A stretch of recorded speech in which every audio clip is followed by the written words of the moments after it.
আলে আমার নবী বলবে আল্লাহ আজকে আমার উম্মতের কি হবে। বাকি সব নবীরা বলবে আমার কি হবে, আর আমার নবী বলবে আমার উম্মতের কি হবে। সেদিনের ভয়াবহ পরিস্থিতিটা বড় ভয়ঙ্কর হবে। অন্যদিকে মানুষ ঘুরবে 50,000 বছর পর্যন্ত উপরের দিকে তাকায়া থাকবে, কোনোদিন নিচের দিকে মানুষ তাকাবে না। ভয়ে আতঙ্কে আতঙ্কে মানুষ উপরে তাকায়া থাকবে। কারো মাথার মগজ গলে গলে গলে গলে জমিনে পড়বে, জিহ্বাটা বাহির হয়ে যাবে। পানির পিপাসা,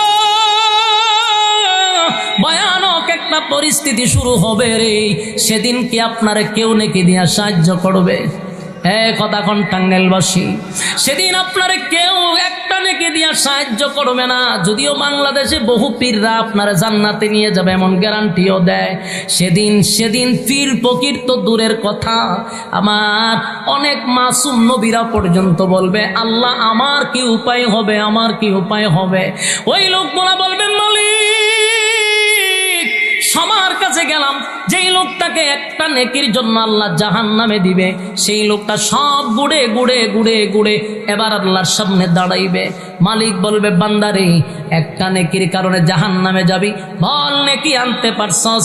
বান্দা কয় মালিক রে গোটা কিয়ামতের মাঠটা ঘুরে ঘুরে ঘুরে ঘুরে ঘুরে ঘুরে ঘুরে আমি দেখলাম, বন্ধুদের কাছে গেলাম, আমার আত্মীয় স্বজনদের কাছে গেলাম, মার কাছে গেলাম, বাবার কাছে গেলাম, বউয়ের কাছে গেলাম, কঠিন মুসিবতের দিনে কেউ দিল না মালিক একটা নেকি আমার দিয়া, কেউ সাহায্য করলো না।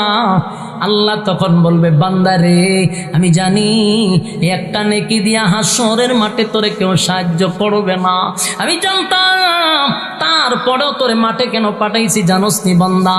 আমি আল্লাহ তোরে সময় দিছিলাম, ওয়াল সময়ের কসম করে দুনিয়ায় বইলা রাখছিলাম ইন্নাল ইনসানা লাফি খুস।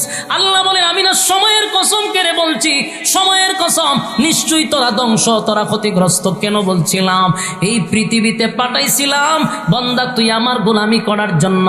ওয়ামা খালাকতুল জিন্না ওয়াল ইনসা ইল্লা লিয়াবুদুন।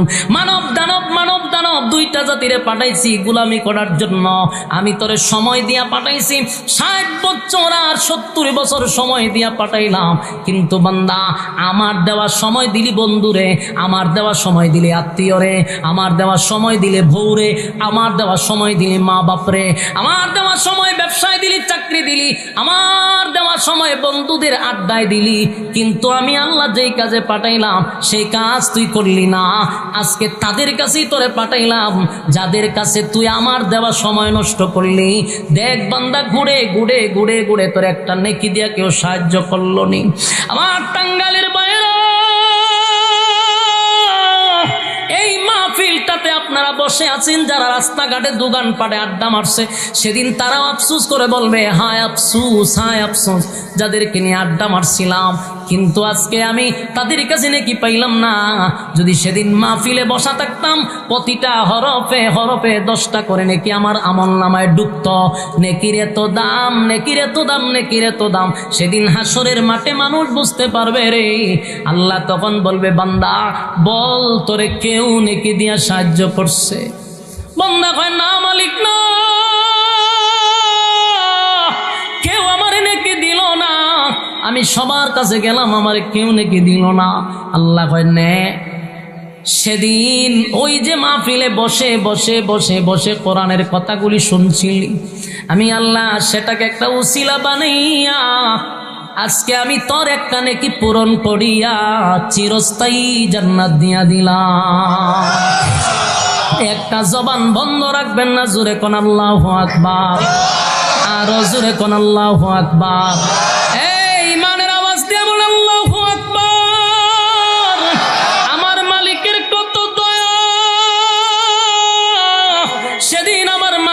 কত মায়া গো, মালিক বলেন আমি বান্দারে জাহান্নামের আগুনে তো জ্বালাইতে চাই না, বান্দার উসিলাও আমি পাই না, উসিলা দিয়া মালিক বান্দারে বাঁচাইয়া জাহান্নাম থেকে মুক্ত করতে চায়, কিন্তু বান্দা উসিলাটুকু করতে চায় না। নাফরমানি করতে করতে এমন একটা পর্যায়ে গেছে বান্দা গুনারে গুনাই মনে করে না, গুনাহ করলে তার মনে কোনো কষ্ট লাগে না। এই যুবক ভাইয়েরা, শেষ কথা হলো এই পৃথিবীটা ক্ষণস্থায়ী, ক্ষণস্থায়ী চিরস্থায়ী ক্ষণস্থায়ী না, চিরস্থায়ী না। টাঙ্গালের বাইরে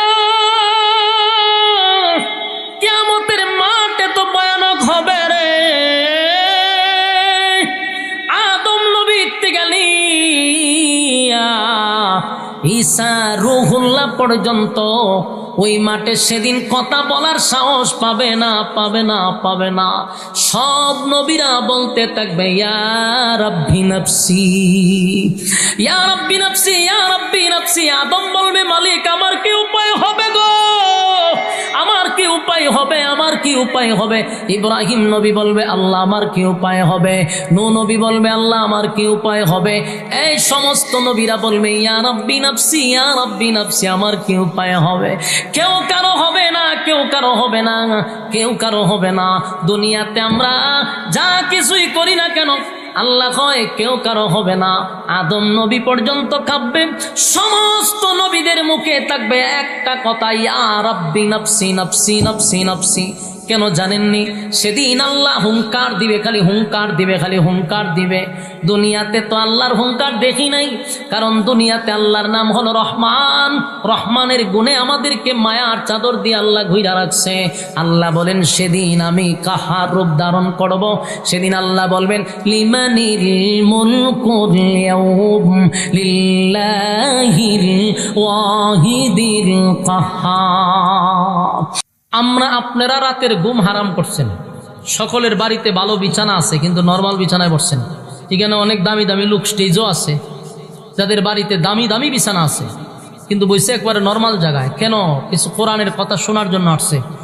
কারণ আমি আইসা যদি ব্যাংর আর সাফরে বিবাহ করাই দিই, আর কাল্পনিক যত গল্প আছে, আর আমি কৌতুক দেখাইলাম, গান গাইলাম, এটা কি আলেমের শান? না। এই জন্য ভাই আমরা শুনবো কোরআন থেকে, যেন এই বসাটা সাকসেস হয়, নিজেকে যেন স্বার্থ মনে হয় যে আসছিলাম, কিছু কথা বাড়িতে নিয়ে যেতে পারছি। প্রতিটা কথার একটা কথা যদি আপনার ব্রেনে থাকে, তাহলে বক্তাও সাকসেস, কমিটিও সাকসেস। আল্লাহ বোঝার তৌফিক দান করুন। কোরআন শুনতে আসছেন, কোরআন নাজিল হয়েছে ১৫০০ বছর আগে। আজ পর্যন্ত কোরআনের একটা অক্ষর জের জবর এদিক সেদিক হয়েছে? বয়স কত? ১৫০০ বছর। অথচ কত গ্রন্থ আছে ১০০ বছর গেলে এটার লেখকের নাম আর তালাশ করে পাওয়া যায় না। আর ১৫০০ বছর হয়ে গেছে, শব্দ দূরের কথা, একটা জবর জেরও পরিবর্তন হয় নাই। সুবহানাল্লাহ। এটাই তো সবচেয়ে বড় মুআজিজা কোরআনের। এখন কারণটা কি? কারণটা হলো কোরআন যিনি নাজিল করছে তিনি বলছেন যে কোরআনের দায়িত্ব আমি আল্লাহর হাতে। কোরআনের দায়িত্ব যদি মানুষের হাতে দিত, পৃথিবীর কোনো রাজা বাদশার হাতে দিত, তাহলে এতদিনে বিসমিল্লাহর বাও তালাশ করে পাইতেন না, শেষ হয়ে যেত সব। কিভাবে শেষ হইত?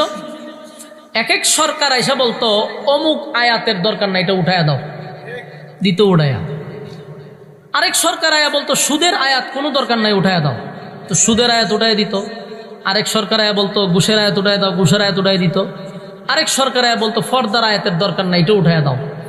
আরেকটা সরকার আয়া বলতো জিহাদ সম্পর্কে যত আয়াত আছে সব উঠাইয়া দাও। এই উঠাইয়া দাও করতে করতে শেষে বিসমিল্লাহর বাও থাকতো না। বাস্তব না বাস্তব?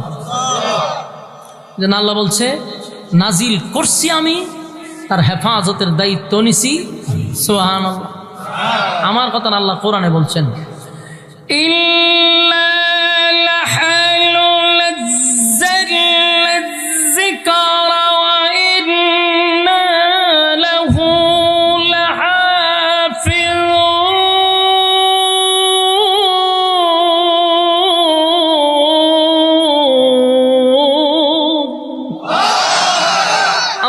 নাজিল করছি আমি, তার হেফাজতের দায়িত্ব নিছি আমি। সুবহানাল্লাহ। গেল ১। ২ নাম্বার, এই কোরআনে যা শুনবেন এটার মধ্যে কোনো ভুল নাই, সন্দেহ নাই। যদি মনে করেন যে কিছু সন্দেহ আছে, তাহলে আপনার ঈমান নাই। এই কথাটা আল্লাহ কোরআনে বলছেন, যালিকাল কিতাবু লা রাইবা ফীহি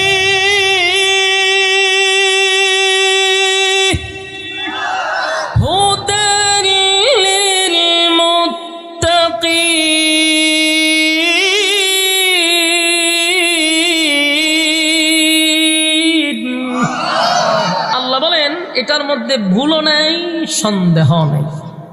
তাহলে যা শুনবেন ভুল আছে, সন্দেহ করলে ইমান শেষ। ভুলও নেই, সন্দেহ নেই। পৃথিবীর কোন রাইটারের এমন ক্ষমতা আছে বলতে পারবে যে আমার গ্রন্থে কোনো ভুল নাই? পারবে কেউ বলতে? বরং আমি যতগুলা গ্রন্থ পড়েছি, প্রত্যেকটা গ্রন্থের পিছনে রাইটারের একটা বক্তব্য থাকে যে আমার ভুল হতে পারে, ধরিয়ে দিবেন, পরবর্তীতে সংশোধন করব। আর এখনকার ওইগুলোতে দেখছি আপনার নাম্বার সুদ্ধা দিয়া দেয়। তাহলে বোঝা গেল লেখক দুর্বল, তার ভুল হতে পারে, এটা আগেই প্রকাশ করছে। পৃথিবীতে শুধু একটা গ্রন্থ আছে যেই রাইটার নিজেই বলছে ভুল নাই। সুবহানাল্লাহ। তাহলে দেখেন পৃথিবীর কোন রাইটারের ক্ষমতা আছে যে ভুল নাই কথা বলতো? কথা হয় না। আপনারা বুঝেননি আমার কথা? বুঝেন? কোন ক্ষমতা নাই কথা বলবে যে আমার গ্রন্থে ভুল নাই, এই কথা বলতে পারবে না। পৃথিবীতে শুধু একটা গ্রন্থ আছে, এটা হলো কোরআন। যেই মালিক হেডলাইনে লেখছে, প্রথম আয়াতেই বলছে ভুলও নাই, সন্দেহ নেই। সুবহানাল্লাহ বাড়ি গিয়ে কইবেন। তাহলে আমরা সেই কোরআন থেকেই তেলাওয়াত করছি সূরা কাহাফ, এর শেষ অংশের আয়াতগুলো তেলাওয়াত করছি। আয়াতের মধ্যে আল্লাহ রাব্বুল আলামিন শর্ত দিলেন দুইটা। বলুন শর্ত কয়টা? সুসংবাদ একটা। শর্ত কয়টা? সুসংবাদ। এই দুইটা শর্তের বিনিময়ে আল্লাহ যে সুসংবাদটা দিছে, এটা শুনলে আপনাও খুশি হবেন। যদি নিজেকে ইমানদার দাবি করেন তাহলে খুশি হবেন। আল্লাহ বলেন কানাত লাহুম জান্নাতুল ফিরদাউসি নুজুলা। আল্লাহ বলেন জান্নাতুল ফিরদাউস বলতে সবচেয়ে ভিআইপি একটা জান্নাত আছে, জান্নাতটার নাম হলো জান্নাতুল ফিরদাউস। ওই ফিরদাউসের মেহমান বানাবো দুই গুণে গুণান্বিত যারা। তাহলে আমরা জান্নাতুল ফিরদাউসের মেহমান বানাবে কয় শর্তে? দুই শর্তে। এই দুইটা শর্ত যদি আমরা মানি তাহলে সবচেয়ে ভিআইপি জান্নাতের মেহমান হব, আর আল্লাহ তিনি মেজবান হবে, মানে আল্লাহ আমরা মেহমানদারি করাবে। কত বড় সুসংবাদ! সুবহানাল্লাহ। তবে শর্ত হইল দুইটা। শর্তের প্রথম নাম্বার শর্তটা হলো ইন্নাল্লাযীনা আমানু, পরেরটা হলো ওয়া আমিলুস সালিহাত। প্রথমটা হলো যারা ঈমান আনছে, যারা ঈমান আনছে, নিশ্চয়ই যারা ঈমান আনবে তাদের জন্য প্রথম শর্ত। তাহলে শর্তটাই হলো ঈমান। দুই নাম্বার হলো ওয়া আমিলুস সালিহাত, যারা নেক আমল করবে।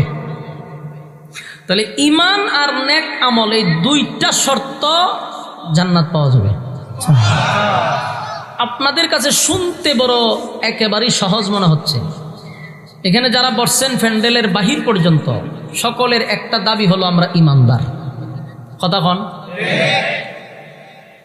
আমি বক্তাও নিজের ঈমানদার দাবি করি, আপনারাও দাবি করেন, নেতাও দাবি করে, কর্মীও দাবি করে, ফিরও দাবি করে, মুরিদও দাবি করে, ঠিক না? যে আমরা সবাই ঈমানদার।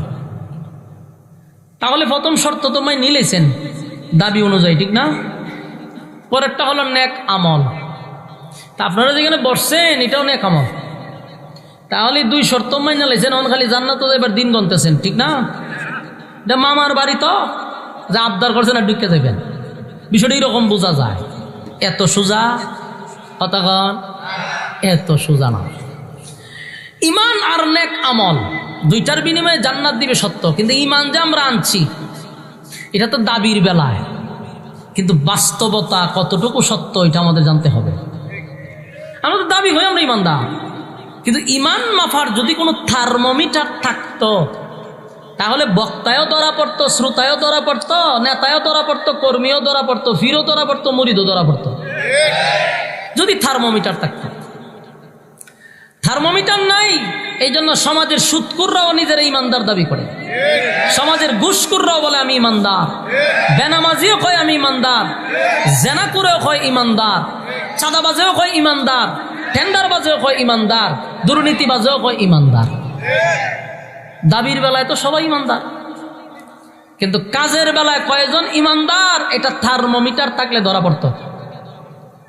এই জন্য আল্লাহ কোরআনের সব জায়গায় খালি ঈমানদাররে ঈমানি ওয়াজ করছে, শুধু ঈমান নিয়ে ওয়াজ করছে। তাই আমাদের আজকের যে আলোচ্য বিষয়, যে সাবজেক্ট, এটা ঈমানের উপরে আলোচনা হবে। বলুন কিসের উপরে?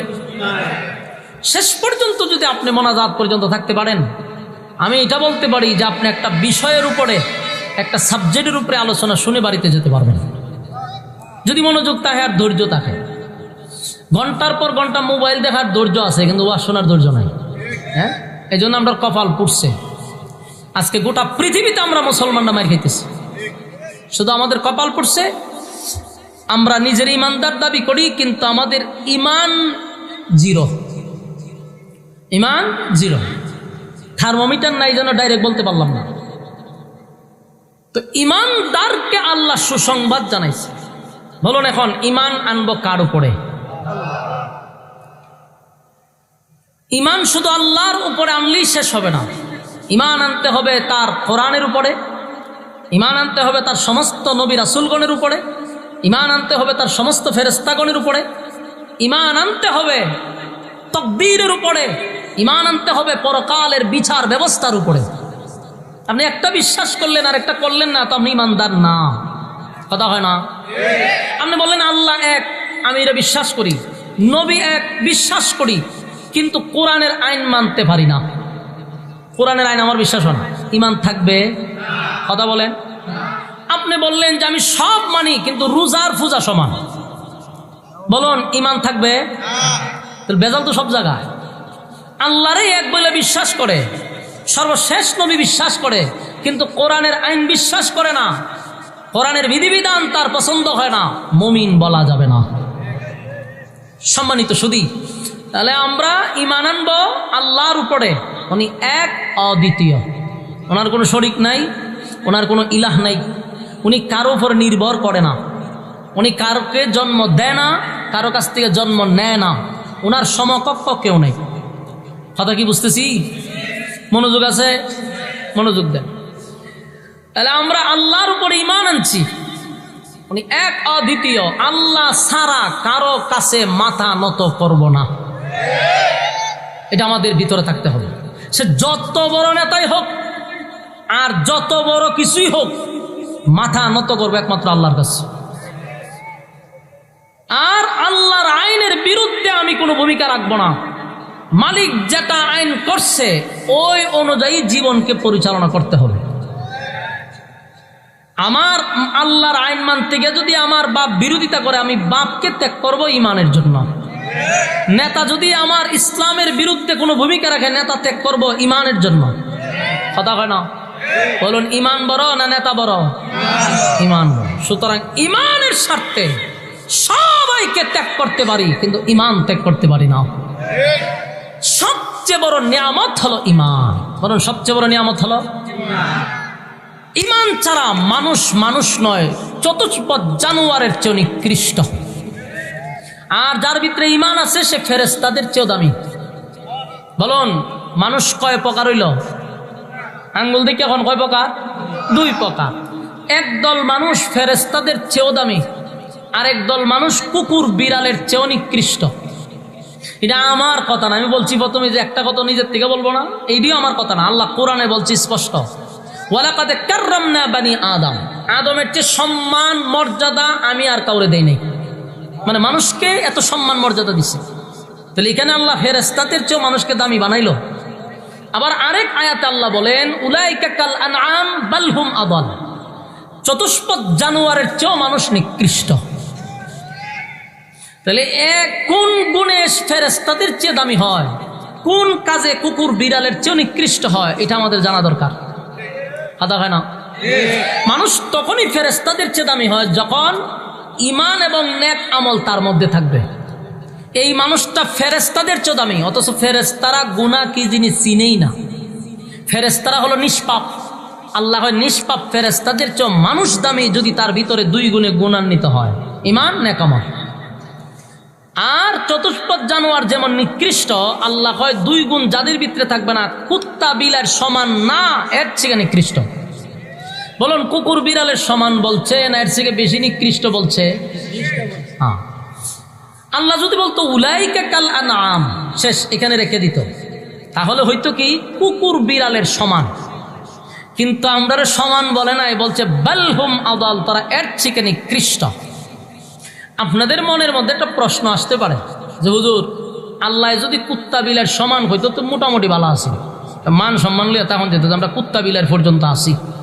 কিন্তু আল্লাহ এমন এক জায়গা দিয়েছে যে কুকুর বিড়ালের চেয়েও আমরা নিকৃষ্ট। তো কুকুর বিড়ালের সমান বলল না কেন? প্রশ্ন আসে কি না? প্রশ্ন যদি আপনারা আসে তাহলে উত্তর আছে আমার কাছে, আর যদি না কোনো প্রশ্ন আসে না তাহলে উত্তর নেই। যদি আপনাদের মনের মধ্যে প্রশ্ন থাকে আল্লাহ কুত্তা বিলের সমান কইলেই তো হইতো, এর চেয়ে বেশি কইল কেন? কেন বেশি কইল এটা আমার বলা লাগবে না, আপনাদের জবান থেকে আমি উড়াইতে পারবো, আপনারাই বলবেন যে হ কথা ঠিক। কেমনে এটা আমি আমার একটা এক্সাম্পল দিতে হবে, এক্সাম্পলটা দিলে আপনারা নিজেরাই বলবেন যে কুত্তা বিলের শিখি আমরা নিকৃষ্ট, এটা আপনারা স্বীকার করবেন। স্বীকার করাইবো আপনারা দিয়া, তাহলে আমার কাছ থেকে শুনেন একটা এক্সাম্পল দিই। আপনারা টাঙ্গাইলে ইয়ং ছেলে হোক অথবা বয়স্ক হোক খারুইয়া মুততে দেখছেন নি? যদিও এটা আমরা প্রস্রাব বলি, বৈশাখ করলে এটা প্রস্রাব হয়, খারুইয়া এটার প্রস্রাব করে না, এটার মুতি কর কথা না দেখি। তো খারুইয়া মুততে আপনারা দেখছেন? এরকম দেখছেন নি কেউ? দেখছেন? আমি প্রতিদিন দেখি। হুজুর প্রতিদিন দেখেন কেন আপনি? হুজুর মানুষ ইয়া বলে আমার আল্লাহ দেখায়, আমি করুন কি? আমরা যাই ফাম্পো গ্যাস লইতে আমি কেন গিয়া দেখি খারুইয়া মুতে। বৈশা মুতার কোনো প্রস্রাব কানাই নাই, এখন উড়াই দিছে আস্তে আস্তে। মুতার জায়গা হইলে খারুইয়া। উঠেলে যাই কিছু খাইবার জন্য, যাই প্রস্রাব করতাম কে দেখি কেন খারিয়া মুতার সিস্টেম, বৈশা মুতার সিস্টেম নাই। তাহলে প্রতিদিন খারিয়া খারিয়া বলা মানে যে মতে, এটা আমি মাঝে মাঝে দেখতে না চাইলেও আমার দেখাও হয়, এই জন্য আমি অভিজ্ঞ লোক এই ব্যাপারে। এখন আপনাদেরকে বলি, রাস্তাঘাটে কোথাও খারিয়া মুততে দেখেননি? এরা কি আসলে কোনো ইহুদি খ্রিস্টান না মুসলমান? মুসলমানের ঘরের ফুলা খারিয়া মুতে আমি দেখছি। বলুন তো, যারা খারিয়া মুতে বুইজা মুতে না না বুঝা মুতে? চাচা হয় না বুঝা, এরা কি ফিটার খায় চাচা? না যারা খারিয়া মুতে এরা কি ফিটার খায়? কি সুন্দর না বুঝা, অবুজ শিশু। আমি কি শিশুর কথা কইছি না বালেক মানুষের কথা কইছি? না বুঝে হইল কেমনে? এত বুঝা শূন্য ঠান্ডা মাথায় খারিয়া মুতছে খালি কেন? আমি দেখছি খারিয়া মুতেও সিগারেটও খায়। আমি এরকম পাবলিকও দেখছি খারুইয়া মুত আছে, সিগারেটও খাইতে, আবার কথাও হয়। অথচ আমি এটা দেখছি কুত্তা বিলে খারুইয়া মুতে, কিন্তু এরা কথা হয় না মুতার সময়। কিন্তু মানুষরূপী জানোয়ার গুলা মুতেও কথাও হয়। কতটুক নির্লজ্জ বলুন? বুঝা খারুইয়া মুতে না না বুঝা? বুঝা শুই না ঠান্ডা মাথায় উত্তরগুলা দিবেন খালি। এখন আসুন আমার কথায়, আপনারা দেশের কুত্তা বিলাই গরু ছাগল এরার কি বাথরুম আছে? বাথরুমে গিয়া প্রস্রাব করে না খারুইয়া সেনায়? খারুইয়া সেনা দেয়, এটার কিতাব আপনারা সেনা কইনি মুত কই? হ্যাঁ আচ্ছা, আমি বাসা বুঝি না। আচ্ছা, খারুইয়া মুত তুই বুঝেন। গরু ছাগল কি কোনোদিন বৈশা মুতে না খারুইয়া? খারুইয়া। কুত্তায় তো আরো ভিন্ন জিনিস, কুত্তা আরো মারাত্মক, এক দাগ আগাইয়া। খারুইয়া না খালি দেখাইয়া মুতে, ঠিক নেই? এতে সরম বরম নাই। তো এই যে গরু ছাগল কুত্তা বিলে খারুইয়া মুতল, বুঝা না না বুঝা? আরো জোরে আবার কন না বুঝে। এরা খারুইয়া মুতে না বুঝা, কিন্তু মানুষটা খারিয়া মুচ্ছে বুঝা না না বুঝা? বুঝা। এই পয়েন্টগুলো ইয়াদ রাখবেন। আপনাদের টাঙ্গাইলের ভিতরে কোনোদিন দেখছেন নি কুত্তা বিলার বিয়া শাদী হইতে? গরু ছাগলের বিয়া শাদী দেয়, তারা সন্তান জন্ম দেয়নি। বৈধ না অবৈধ? অবৈধ। বলুন বৈধ না অবৈধ? অবৈধ। গরু ছাগল কুকুর বিলাল সন্তান জন্ম দেয় অবৈধ ভাবে। বুঝা না না বুঝা? এখন মনোযোগ দিয়ে শুনেন, আমার প্রতিটা কথার উত্তর দিয়েন। কুত্তা বিলাই গরু ছাগলের বিয়া শাদী হয় টাঙ্গাইলে, তাহলে সন্তান জন্ম দেয়নি? বৈধ না অবৈধ? অবৈধ। বুঝা দেয় না না বুঝা দেয়? না বুঝে দেয়। আপনারা টাঙ্গাইল হোক আর যে কোনো আশেপাশে হোক, মানুষ অবৈধ সন্তান জন্ম দেয় এমন কথা শুনছেন নি? শুনছেন না? কেটা কয় না? এটা বাংলাদেশ শুনছে না বলে। অবৈধ সন্তান জন্ম দেওয়া হয় বাংলাদেশে অহরহর। আর আমি আপনারা তারিখ বইলা দিয়ে আপনারা নিজেরাই পাইবেন। ফেব্রুয়ারির 14 তারিখের পরে টানা 10 মাস 10 দিন অপেক্ষা করবেন, দেখবেন সাংবাদিকরা লিখতেছে নবজাতক শিশু পাওয়া গেছে ডাস্টবিনে, নবজাতক শিশু পাওয়া গেছে বিভিন্ন জংলায় ময়লার স্তূপে। সাংবাদিকরা লেখে। কয়দিন পরে লেখে জানেন? 14 ফেব্রুয়ারির 14 তারিখের থেকে নিয়ে 10 মাস 10 দিন পরে লেখে। কারণ অবৈধভাবে একটা লাইসেন্স দেওয়া হয় 14 ফেব্রুয়ারিতে। আকাম করার জন্য। এরা জনমের মতো আকাম করে, আর এটা ডেলিভারি হয় 10 মাস 10 দিন পরে। আর এই সন্তানগুলো তখন করবে কি, ডাস্টবিনে ফেলায় দেয়। আর হলুদ সাংবাদিকরা আবার লেখালেখি করে, পাওয়া গেছে ডাস্টবিনে। এই হলুদ সাংবাদিক গুলা, ভারতের দালাল গুলা এগুলা লেখে। যখন আকাম করে তখন বাধা দিস না কেন? আলেমরা বাধা দিলে তোরা আলেমদের বিরোধিতা করস। যখন আকাম করার সুযোগ করে দেয় তখন বাধা দেয় না, পাওয়া গেলে কয় পাওয়া গেছে। অবৈধ সন্তান জন্ম দেয় মানুষ, আরো জোরে এখন দেয়নি? বুঝা নানা বুঝা, বুঝা শূন্যা ঠান্ডা মাথায় নিরিবিলি পার্কের চিপায় ছাপায় দরজা লাগায়া। বাস্তব না বাস্তব? তাহলে মানুষ অবৈধ সন্তান জন্ম দিল বুঝা শুনা। গরু ছাগল কুকুর বিড়াল চতুষ্পদ জানোয়ার জন্ম দিল না বুঝা। কথা কি ঠিক? এখন প্রথম প্রশ্নে আসেন, গরু ছাগল কুকুর বিড়াল চতুষ্পদ জানোয়ার খারুইয়াম হচ্ছে বুঝা না বুঝা? না বুঝা। মানুষ খারুইয়াম হতে বুঝা না বুঝা? বুঝা শুনা। অবৈধ সন্তান জন্ম দেয় চতুষ্পদ জানোয়াররা বুঝা না বুঝা? মানুষ জন্ম দেয় বুঝে না বুঝে? বুঝে শুনে। এখন আপনারা আমাকে উত্তর দিবেন, যেই লোকটা না বুঝা করে আর যেই লোকটা বুঝা করে দুটোটা কি সমান? বলুন সমান। আবার বলুন সমান। আল্লাহ সমান বলবে কেন? জবাব দেন, আল্লাহ সমান কেন বলবে? আল্লাহ কুত্তা বিলে সমান কইছে আমরা রে? কেন সমান বলে নাই? তোমরা করো বুঝে শুনে, আর চতুষ্পদ জানোয়াররা করে না বুঝে না শুনে। আপনারা বলছিলাম যে আল্লাহ শুধু সমান বললেই চলতো, কেন সমান বলে নাই আপনারাই বলবেন। এখন আপনারা বলুন, আল্লাহ চতুষ্পদ জানোয়ারের সমান রাখছে না একটু বাড়ায়া কইছে? বাড়ায়া কইছে, তার যুক্তি আসেনি? কেন আমরা যত আকাম করি সম্পূর্ণটাই জেনে শুনে বুঝে শুনে করি। চতুষ্পদ জানোয়ারকে আল্লাহ বুঝার ক্ষমতা দেয় নাই, তারা না বুঝে করে। এই জন্য আল্লাহ উলাইকা কাল আনআম পর্যন্ত রাখেন। আল্লাহ বালহুম আদাল, তোরা এর চেয়ে নিকৃষ্ট। কথা কি ঠিক? সম্মানিত সুধী, মানুষ দুই গুণে গুণান্বিত হয়। একটা হলো ঈমান আর নেক আমলের মাধ্যমে। যার মধ্যে ঈমানও নাই, যার মধ্যে নেক আমল নাই, এর চতুষ্পদ জানোয়ারের চেয়ে নিকৃষ্ট। এখন আসুন, ঈমান নিজেকে দাবি করি আমরা ঈমানদার। আসলেই আমরা কি ঈমানদার না শুধু দাবির বেলা ঈমানদার? এটা আমাদের বোঝা দরকার। আল্লাহ আমরারে বলছে ঈমান আনো ওই মানুষদের মতো। কোরআনে বলছে আমিনু কামা আমানান নাস, আমিনু কামা আমানান নাস, ঈমান আনো ওই মানুষদের মতো। আমিনু কামা আমানান নাস, ঈমান আনো ওই মানুষদের মতো। ওই মানুষ কারা রে? ওই মানুষ সাহাবায়ে কেরামদেরকে আল্লাহ বুঝাইছে। আমিনু কামা আমানান নাস, আমিনু কামা আমানান নাস, ঈমান আনো ওই মানুষদের মতো। এটা আল্লাহ ফেরাউনের বউ আসিয়াকেও বুঝাইতে পারে, কারণ আসিয়াও ঈমানের পরীক্ষা দিছে। আমিনু কামা আমানান নাস, আব্দুল্লাহ বিন তামের কেও আল্লাহ বুঝাইতে পারে, উনিও ঈমানের পরীক্ষা দিছে। আমিনু কামা আমানান নাস, অসংখ্য সাহাবায়ে কেরামদেরকে বুঝাইছেন, কারণ সাহাবায়ে কেরামরাও ঈমানের পরীক্ষা দিছে। আমরা শুধু নিজেদেরকে ঈমানদার দাবি করছি, ঈমানদার দাবি করছি। তবে ঈমানদার যে দাবি করলাম, আমার কথাগুলি রেকর্ড করেন, লিখে রাখেন, কারণ আল্লাহ ঈমানদারের উপরে পরীক্ষা দেয়। পরীক্ষা দেয় যারা পরীক্ষায় পাস করে তারাই কানাত লাহুম জান্নাতুল ফিরদাউসি নুজুলা। যারা ঈমানের পরীক্ষা দিবে, পরীক্ষায় উত্তীর্ণ হবে, আল্লাহ বলেন আমি তাদেরকে জান্নাতুল ফিরদাউস দান করব। বিনা পরীক্ষায় আমার মালিক এত বিশাল জান্নাত আপনি আমাকে দিবে না। কথা কি বুঝতেছেন?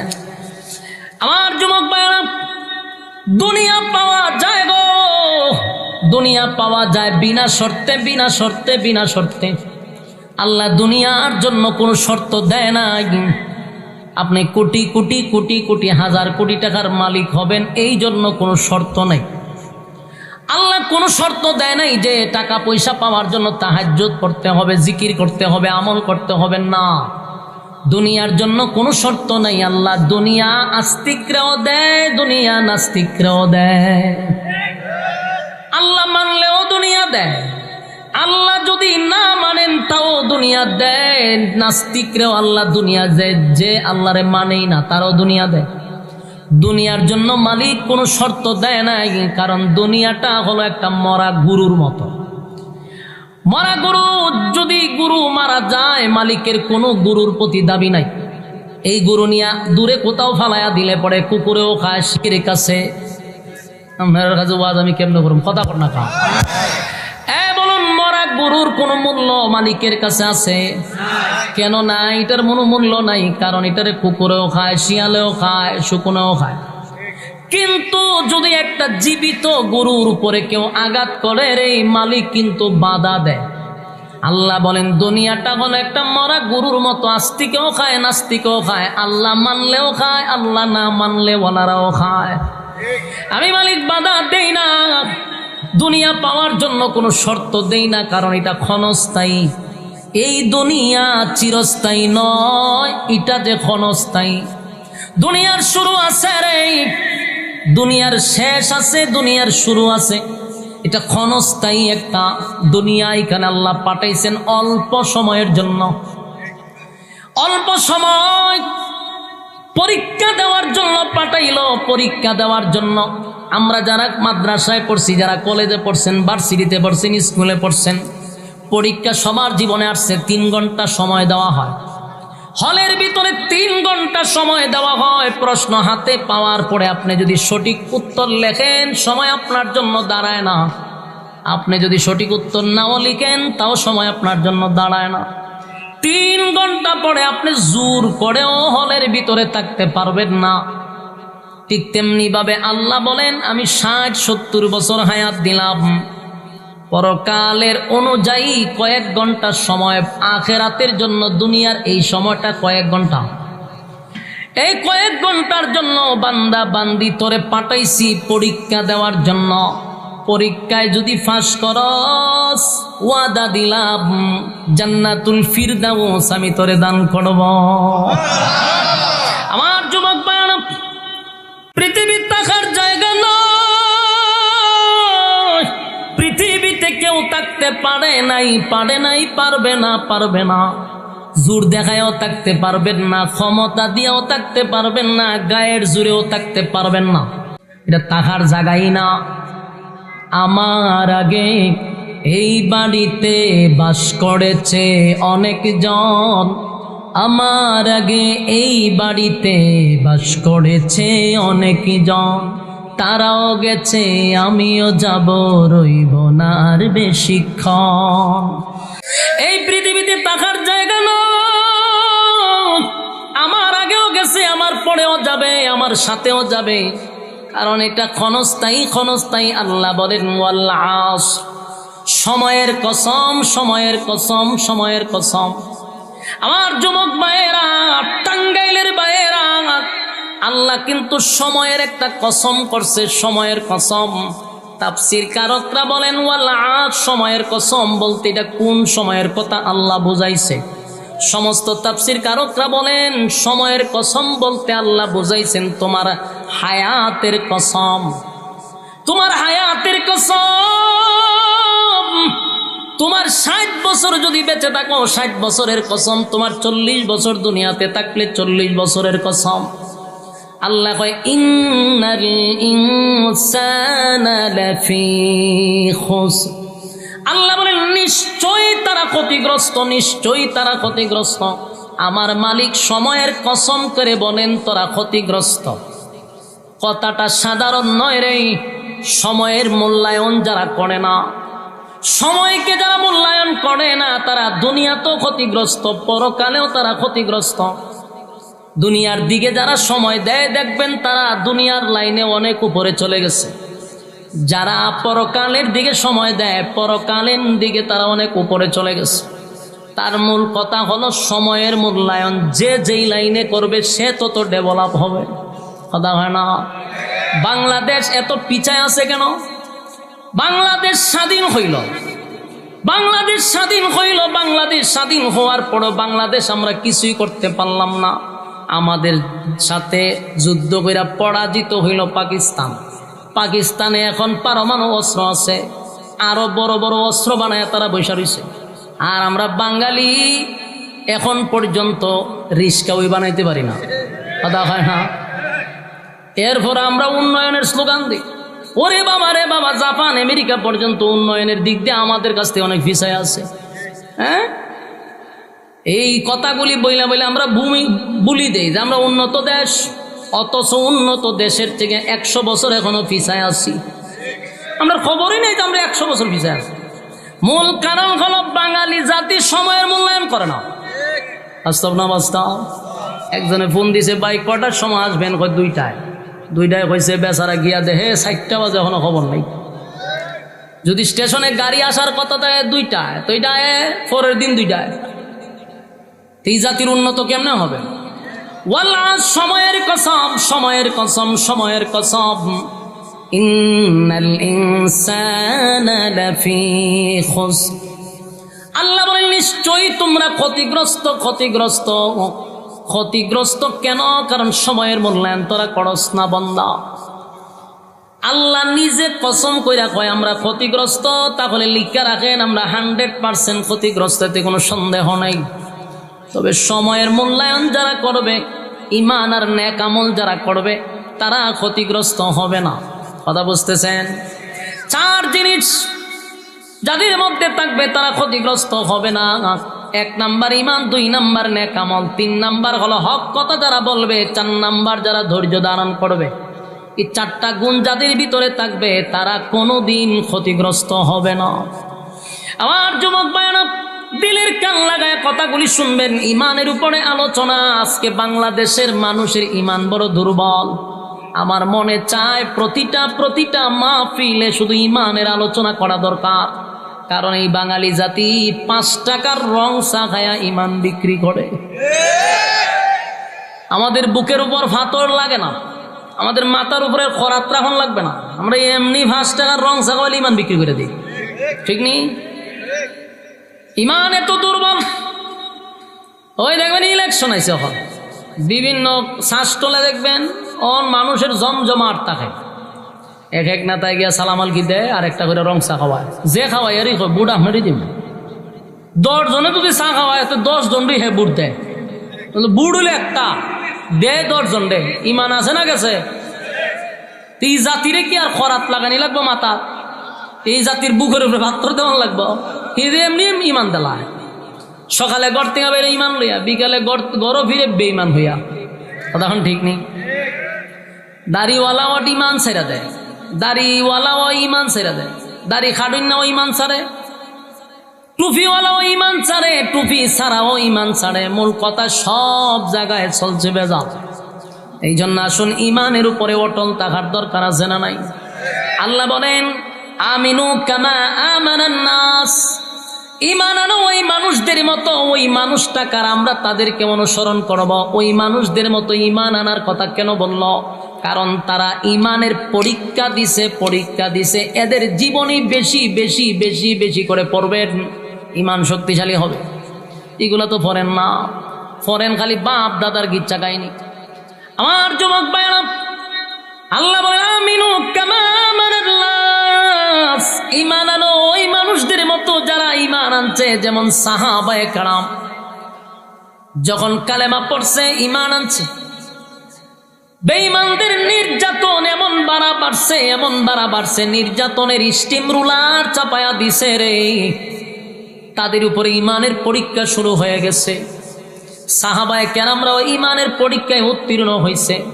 যেমন বর্তমানে সুদানে ঈমানের পরীক্ষা চলতেছে, উগান্ডা ঈমানের পরীক্ষা চলতেছে, ফিলিস্তিনে ঈমানের পরীক্ষা চলতেছে, গাজা ঈমানের পরীক্ষা চলতেছে।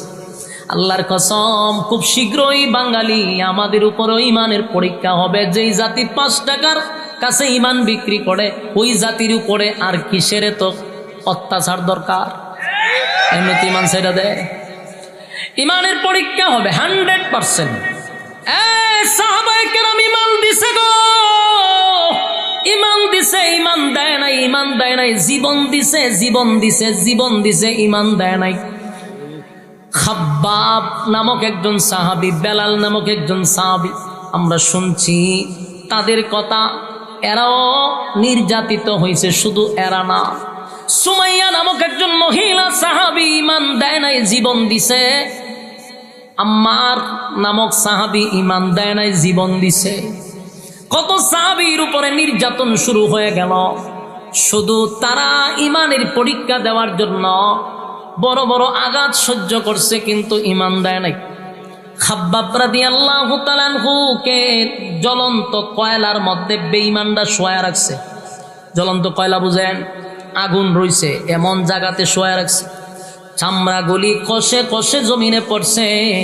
বেঈমানরা চাবুক দিয়া আঘাত করে আর কয়, মুহাম্মদের সঙ্গে চলা বাদ দিয়া দে, বাপ দাদার ধর্মের মধ্যে চুনকালি মারিস না।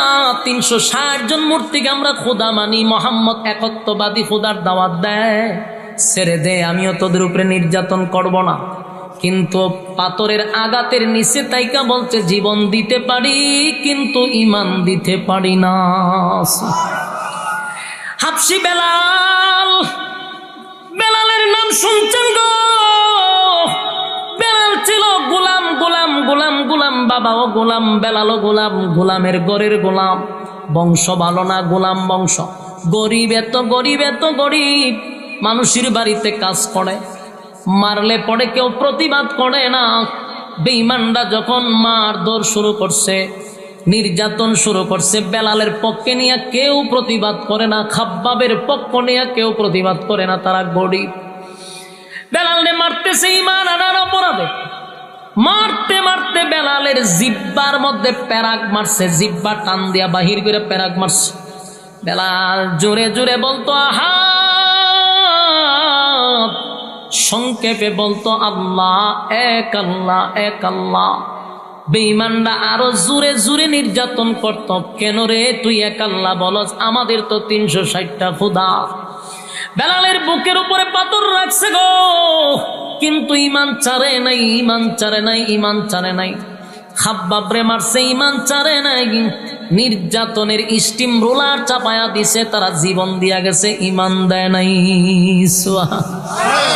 আমার যুবক ভাইরা, আমিনু কামা আমানান নাস, আল্লাহ বলেন ঈমান আনো ওই মানুষদের মতো যারা ঈমান আনছে, ঈমান আনছে। সাহাবীদের যুগে তাদের ঈমানের কত পাওয়ার ছিল, কত পাওয়ার ছিল, ঈমানের তো পাওয়ার, ঈমানের তো পাওয়ার। যুবক ভাইরা, ছোট ছোট সাহাবীরা পর্যন্ত ঈমানের পরীক্ষায় উত্তীর্ণ হয়েছে, সুবহানাল্লাহ। আল্লাহর নবীর একজন সাহাবী যুদ্ধের ময়দানে চলে যাবে, যুদ্ধের ময়দানে চলে যাবে, তার স্ত্রী নাই, ছোট্ট একটা সন্তান ছিল, সন্তানটারে বাসার মধ্যে একা রাইকা, ছেলেটাকে রাইকা যুদ্ধের ময়দানে গেছে। নবী ডাক দিছে যুদ্ধের ময়দান, বাচ্চাটা বাবার পিছনে পিছনে আসছে। আয়সা দেখে বাবা অস্ত্র টস্ত্র নিয়ে ঘোড়ার উপরে ওইটা যুদ্ধে চলে যায়। ছেলেটা রাস্তার মোড়ে দাঁড়াইয়া বাবার যাওয়াটা ভালো করে দেখতেছিল। সন্তান দাঁড়ায় আছে, সারাদিন চলে গেল, সারাদিন চলে গেল, বাবা ফিরে আসে না। ওই রাস্তার মোড়ে দাঁড়াইয়া আছে, কখন বাবা আসবে। হঠাৎ করে তাকায়া দেখে আল্লাহর হাবিব তার সাহাবায়ে কেরামদেরকে নিয়ে আসতেছে। ছেলেটা মনের মধ্যে আনন্দ, যাই হোক সারা দিন গেল, আমার বাবা তো এখন আসতেছে, অসুবিধা নাই। আল্লাহর হাবিব যখন কাছাকাছি চলে আসলো, সন্তানটা দৌড়াইয়া নবীর কাছে গিয়া বলে, নবী গো, আপনার এই কাফেলার সঙ্গে আমার আব্বা যুদ্ধের ময়দানে গেছিল, কিন্তু আমি তাকায়া দেখলাম আপনারা ফিরে আসলেন, আমার বাবা দিয়ে আপনাদের সঙ্গে আসলো না। আল্লাহর নবী এই বাচ্চার বাবার নাম শুনে নবীজির চোখ দিয়া পানি পড়া শুরু হয়ে গেছে। জিজ্ঞাসা করলো, বাবারে তোমার কি মা নাই? বলে না। আর কে কে আছে? বলে হুজুর কেউ নাই, বাবা ছাড়া। আল্লাহর নবীকে বলে, নবী গো, আপনি দিয়ে আমার বাবার কথা বলেন না, শুধু আমাকে আমার কথা জিজ্ঞাসা করেন। সকালবেলা আমার বাবা আপনার কাফেলার সঙ্গে যুদ্ধে গেল, ফিরে আসলেন, কিন্তু এই কাফেলার মধ্যে আমার বাবাকে কেন আমি দেখলাম না? কোথায় আমার বাবা? বলেন সন্ধ্যা হয়ে যাচ্ছে, সূর্যটা লাল লাল হয়ে গেছে গো নবী, বলেন আমার আব্বা কোথায়? কোথায়? নবীজি বারবার চোখ দিয়া পানি ছাড়ে। সন্তান নবীর ডাইনে যায় গিয়া বলে, নবী গো, পানি চালেন, আমার কথার উত্তর দেন। নবীর ডাইনে চেহারা ফিরাইয়া দেয়, বামে চেহারা ফিরাইয়া দেয়। যুবকটা এবার ছোট বাচ্চা, না বালক, বেশি বয়স না, 7-8 বছরের বাচ্চা। নবীজির পায়ে ধরে বলে, নবী গো, ওই তাকায়া দেখেন সূর্যটা লাল হয়ে গেছে। আমার বাবা যদি এখনো না আসে, বলেন না আমি রাত্রের বেলা কোথায় ঘুমাবো, কার সঙ্গে থাকবো, কোথায় খাইব? আমার বাবা সারা যে পৃথিবীতে আমার কেউ নাই। আল্লাহ নবীর কাছে গিয়া 7 বছরের ছেলে নবীর সামনে গিয়া কান্না শুরু করে দিল, আর বলো, নবী গো, রাত্রে হইলে আমার বাবারে জড়াইয়া দইরা আমি ঘুমাই। আমার মা মারা গেছে, আমার চাচা নাই, আমার আত্মীয় স্বজন কেউ নাই, কেউ নাই। আপনার উপরে কালেমা পড়ে আমার বাবা ঈমান এনে আপনার সঙ্গে যুদ্ধে গেল, এখন আমার বাবা আসলো না, আমি রাত্রে কার সঙ্গে ঘুমাবো? আল্লাহ নবী আর বরদাস্ত করতে পারল না। নবীজি ওই ছোট সাহাবীকে জড়ায়া ধরছে বুকের সাথে। আল্লাহ নবীর দাড়ি ভিজে ভিজে মুক্তার দানার মতো চোখের পানিগুলো পড়তেছিল, আর বলতেছিল, সাহাবী, ছোট্ট এই সাহাবীকে নবী জড়ায়া ধইরা বলে, আমি জানি আমি তোর বাবাকে আর কোনোদিন তোর সামনে এনে দিতে পারবো না রে, কিন্তু বাকি দিনগুলা আমি নবী তোর বাবা হয়ে গেলাম। এই 7 বছরের বাচ্চা চোখের পানি ছেড়ে দিয়া বলে, নবী গো, আমার বাবা কি যুদ্ধের ময়দানে শাহাদাত বরণ করছে? আল্লাহর নবী বলেন, হ্যাঁ, তোমার বাবা বেঈমানের সঙ্গে যুদ্ধ করতে গিয়া আল্লাহর তরি জান্নাতে চলে গেছে। যুবক ওই শিশু বাচ্চা, 7 বছরের বাচ্চা ডাক দিয়া বলো, গো আল্লাহর পয়গম্বর, আল্লাহর জন্য, দিনের জন্য যুদ্ধ করতে গেছে, আমার বাবা শাহাদাত বরণ করছে, আমার তো কষ্ট লাগে না, কিন্তু আমার কষ্ট হলো আমার বাবা যে আমার কিছু বলে গেল না, আমার যে মা নাই, আমার যে ভাই নাই, আমার যে বোন নাই, আত্মীয় স্বজন কেউ নাই। নবীজি আমি কার কাছে রাত্রে হলে থাকবো? আমি আমার বাবারে জড়ায়া দইরা ঘুমাইতাম, মায়ের আদর পাই নাই, বাবার আদর পাইছি। আজকে আমার বাবা চিরদিনের জন্য চলে গেল, বলেন না আমি কারে বাবা বলে ডাক দিব? আমার বাবা তো আমারে বলেও গেল না যে আমি আর আসবো না। উপস্থিত সাহাবায়ে কেরাম কান্দে। আল্লাহর নবী বলেন, সাহাবী রে, আমার এই ছোট্ট সাহাবী, আমার এই ছোট্ট সাহাবী আজকের থেকে আমার তুই আব্বা ডাকবি, আর আমি তোরে তোর বাবার মতো আদর করব, কিন্তু তোর বাবারে কোনোদিন ফিরায় দিতে পারবো না। তোর বাবার ইমানের কত পাওয়ার, ইমানের কত পাওয়ার। 7 বছরের একটা ছেলে রেখে আল্লাহর জন্য, দিনের জন্য যুদ্ধ করার জন্য চলে গেল যুদ্ধের ময়দানে।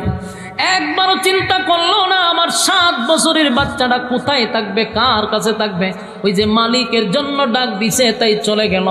আমার যুবক ভাইরা, আজকে আমরা ইমানের জন্য কি করলাম? আজকে আমাদের মুসলমানরা বিভিন্ন জায়গায় মার খাইতেছে, বিভিন্ন জায়গায় মার খাইতেছে। ইমানের জন্য তারা পরীক্ষা দিচ্ছে, ইমানের জন্য পরীক্ষা দিয়ে তারা শাহাদাত বরণ করতেছে। আমাদের উপরে যদি এমন মুসিবত আসে রে, বলুন না কয়জন ইমান লইয়া কবরে যাইতে পারবেন? কয়জন আমরা ইমান লইয়া কবরে যাব? আমাদের বাচ্চাদের উপরে যদি গুলি চালায়, আমাদের উপরে যদি আক্রমণ শুরু করে, আমরা কয়জন ইমান লইয়া কবরে যাব? তবে একটা কথা যাই না রাখেন, জাররা জাররা পরিমাণ ইমানটা লইয়াও যদি কবরে যান, তাহলে আল্লাহ বলেন গুনার কারণে বন্দা শাস্তি দিব, আঘাত করব, কিন্তু একটা সময় উঠাইয়া তোরে জান্নাত দিব, শুধু জাররা পরিমাণ ইমান থাকার কারণে। আর যদি ইমান না থাকে, অনন্তকালের জন্য জাহান্নামের আগুনে জ্বলতে হবে। জাহান্নামের ভিতরে যখন ঢোকাবে, আর কোনোদিন জান্নাতের গ্রাণও পাবো না যদি বেঈমান হইয়া কবরে যাই। তাই আপনাদের কাছে আমার একটা আবদার হলো, জীবনের সব দিয়ে হলেও ইমানকে হেফাজত করব, ইমানকে হেফাজত করব। আমার ইমান যদি থাকে তাহলে আমি রাজনীতি করব, যদি যেই জায়গায় আমার ইমান থাকে না, এমন রাজনীতি করার আমার দরকার নাই। কারণ দুনিয়াটা হলো ক্ষণস্থায়ী,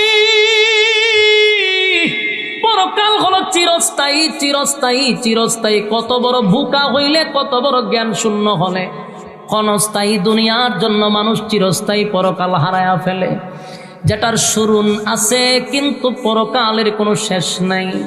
আল্লাহ বলেন, বান্দারে মহাব্বত কইরা তোরে বানাইছি, বড় যত্ন কইরা বানাইছি দুইটা গুণে গুণান্বিত হওয়ার জন্য। একটা হলো ঈমান, ঈমান, ঈমান, ঈমান, ঈমান। বহু সাহাবীরা ঈমান দিছে। এক ফেরাউনের গড় থাইকা যদি আসিয়া ঈমানের পরীক্ষায় 100% নাম্বার পায়া পাস করতে পারে, 99 নয় 100 নাম্বার পায়া যদি পাস করতে পারে, এই এলাকার যত মহিলা আছে, এই এলাকার যত মা বোন আছে, আমি মা বোনদের কাছে একটা প্রশ্ন করি, আপনার স্বামী তো আর ফেরাউনের চেয়ে বেশি খারাপ না? কথা হয় না?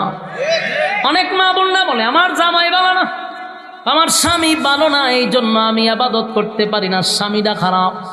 মা বোনদেরকে বলে, মাগো ফেরাউনের চেয়েও তো তোমার স্বামী খারাপ না। ফেরাউন 90,000 শিশুরে, নবজাতক শিশুরে জবাই করছে। নবজাতক শিশু 90,000 জবাই করে নীল নদের পানিটা লাল করছে। ফেরাউন মানুষকে প্যারাক মারত, লোহা দিয়া প্যারাক মারত। সেই ফেরাউনের গড় তাইকা আসিয়া পৃথিবীর 4 জন মহিলার মধ্যে একজন। সুবহানাল্লাহ। 4 জন মহিলার মধ্যে একজন, বিখ্যাত 4 জন মহিলার মধ্যে আসিয়া একজন।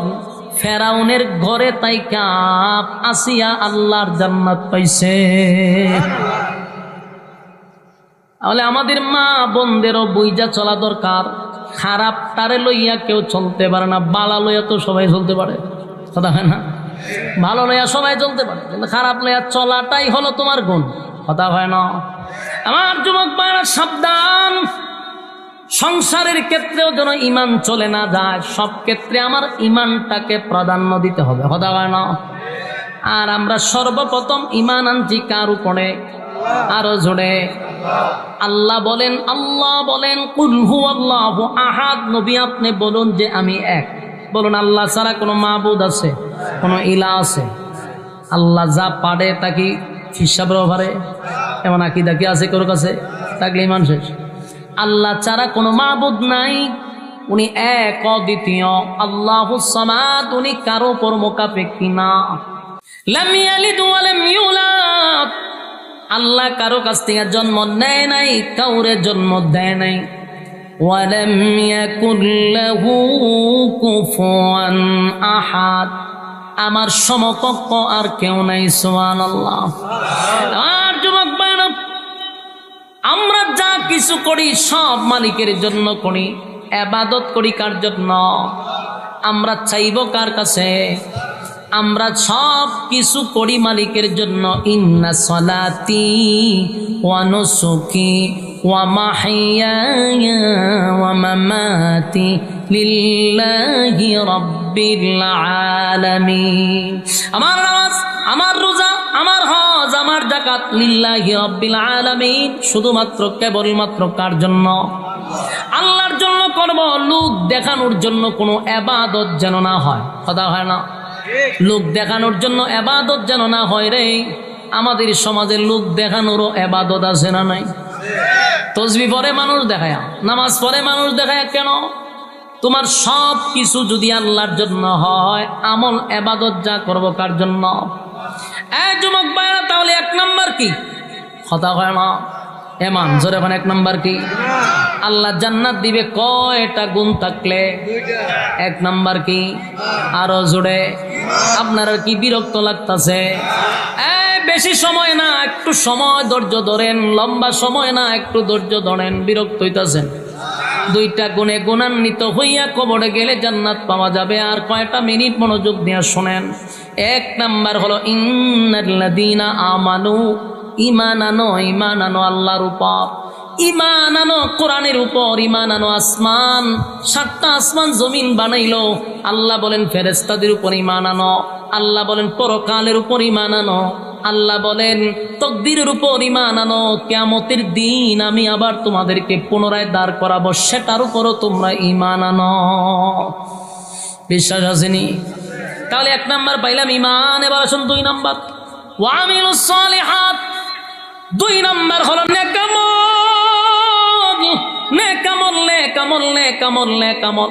এই যে প্যান্ডেলটার ভিতরে আপনারা বসছেন, আরামের ঘুম হারাম করে প্রচন্ড গরমের মধ্যে বসে রয়েছেন, এটাও কিন্তু নেক আমল, কথা হয় না?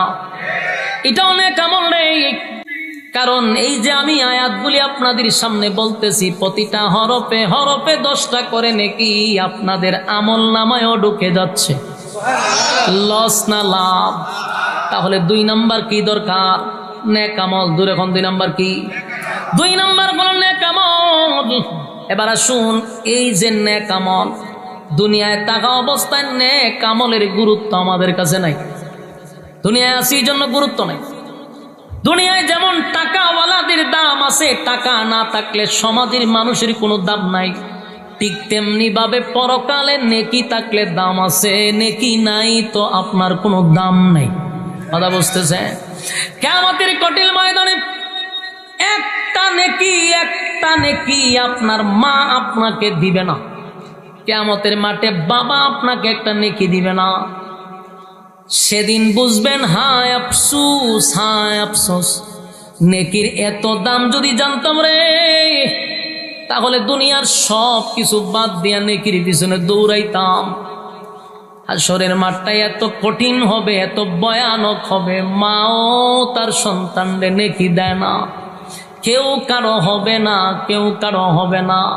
আল্লাহ বলেন, ইয়াউমা ইয়াফিরুল মারউ মিন আখিহি ওয়া উম্মিহি ওয়া আবি ওয়া সাহিবাতিহি ওয়া বানি। মা সন্তানের পরিচয় দিবে না, বাবা তার সন্তানের পরিচয় দিবে না। এক লোকরে আল্লাহ জাহান্নামে দিবে, বলতেছে বান্দারে তোর একটা নেকি শর্ট হওয়ার কারণে চিরস্থায়ী জাহান্নামী হয়ে গেলি। কটা নেকির কারণে? একটা নেকি শর্ট। মিজানের পাল্লায় মাপ দিয়া দেখে, একটা নেকি যদি ঢুইকা যায় তাহলে জান্নাতি হয়ে যাবে। একটা নেকি শর্ট হওয়ার কারণে লোকটা এখন জাহান্নামী। এখন লোকটার আল্লাহ জিগায়, এখন তো জাহান্নামে যাবি, তোর কিছু করার আছে? বন্দা হয়, আল্লাহ একটা নেকির কারণে আপনি আমার জাহান্নামে দিবেন? বলে হয়, এটা সিস্টেম। হয়তো আল্লাহ আমার একটু সুযোগ দেন, হাসরের মাঠটাতে একটু সুযোগ দেন। আমার কত আত্মীয় স্বজন আছে, মা বাবা আছে, বন্ধু বান্ধব আছে, আমার কত লোক আছে, একটা নেকি তো আমি কাউরে কাছ থেকে আনতেই পারবো, অসুবিধা কি? আল্লাহ হয়, যদি একটা নেকি এখানে যোগ করতে পারো, ওয়াদা দিলাম চিরস্থায়ী জান্নাত আমি ধরে দিব। সুবহানাল্লাহ আছে? বলুন কয়টা নেকি? আল্লাহ ভাই যায় লাভ নাই। এখন আল্লাহ একটু সময় দেয়। হাসরের মাঠও পাঠাইছে, গিয়া বন্ধু বান্ধবের সাথে দেখা হয়েছে। ওই যে ডেরেলে আজকে আড্ডা মারছে, কথা বুঝেন নাই? ওয়াজ মাহফিল তো যে ডেরেলে আড্ডা মারছে, দোকান ফাটে বসে গল্প করছে, কফি খাওয়াইছে, চা খাওয়াইছে, এদের সাথে দেখা হইব। তবে দোস্ত, ওয়াজ মাহফিল তুইয়া তোরে চা খাওয়াইছিলাম, রং চা খাওয়াইছিলাম, দুধ চা খাওয়াইছিলাম, কফি খাওয়াইছিলাম, বাপের টাকা তোর উপরে খরচ করছি, বিপদে পড়ছি, একটা নেকির জন্য দে, আমি চিরস্থায়ী জান্নাতে চলে যাই। বন্ধুরা একটা নেকির জন্য অস্বীকার করবে, বলে না না না, আমার কোনো বন্ধুই ছিল না। চলে যাবে আত্মীয় স্বজনের কাছে, খালা কন, ফুফু কন, মামা কন, মামি কন, যা আছে সবার কাছে যাবে। কেউ তার একটা নেকি দিতে রাজি হয় না। কথা কি বুঝতেছেন? রাজি হয় না। শেষে গেল নিজের আপন জনের কাছে, ভাইয়ের কাছে গেছে, ইয়া বলবে, ভাই ছোটবেলার থেকে আমি কষ্ট করে তোরে লেখাপড়া করাইলাম, আজকে একটা নেকির জন্য আমি জাহান্নামী হয়ে যাব, দে ভাই একটা নেকি দিলে জান্নাতে চলে যাব।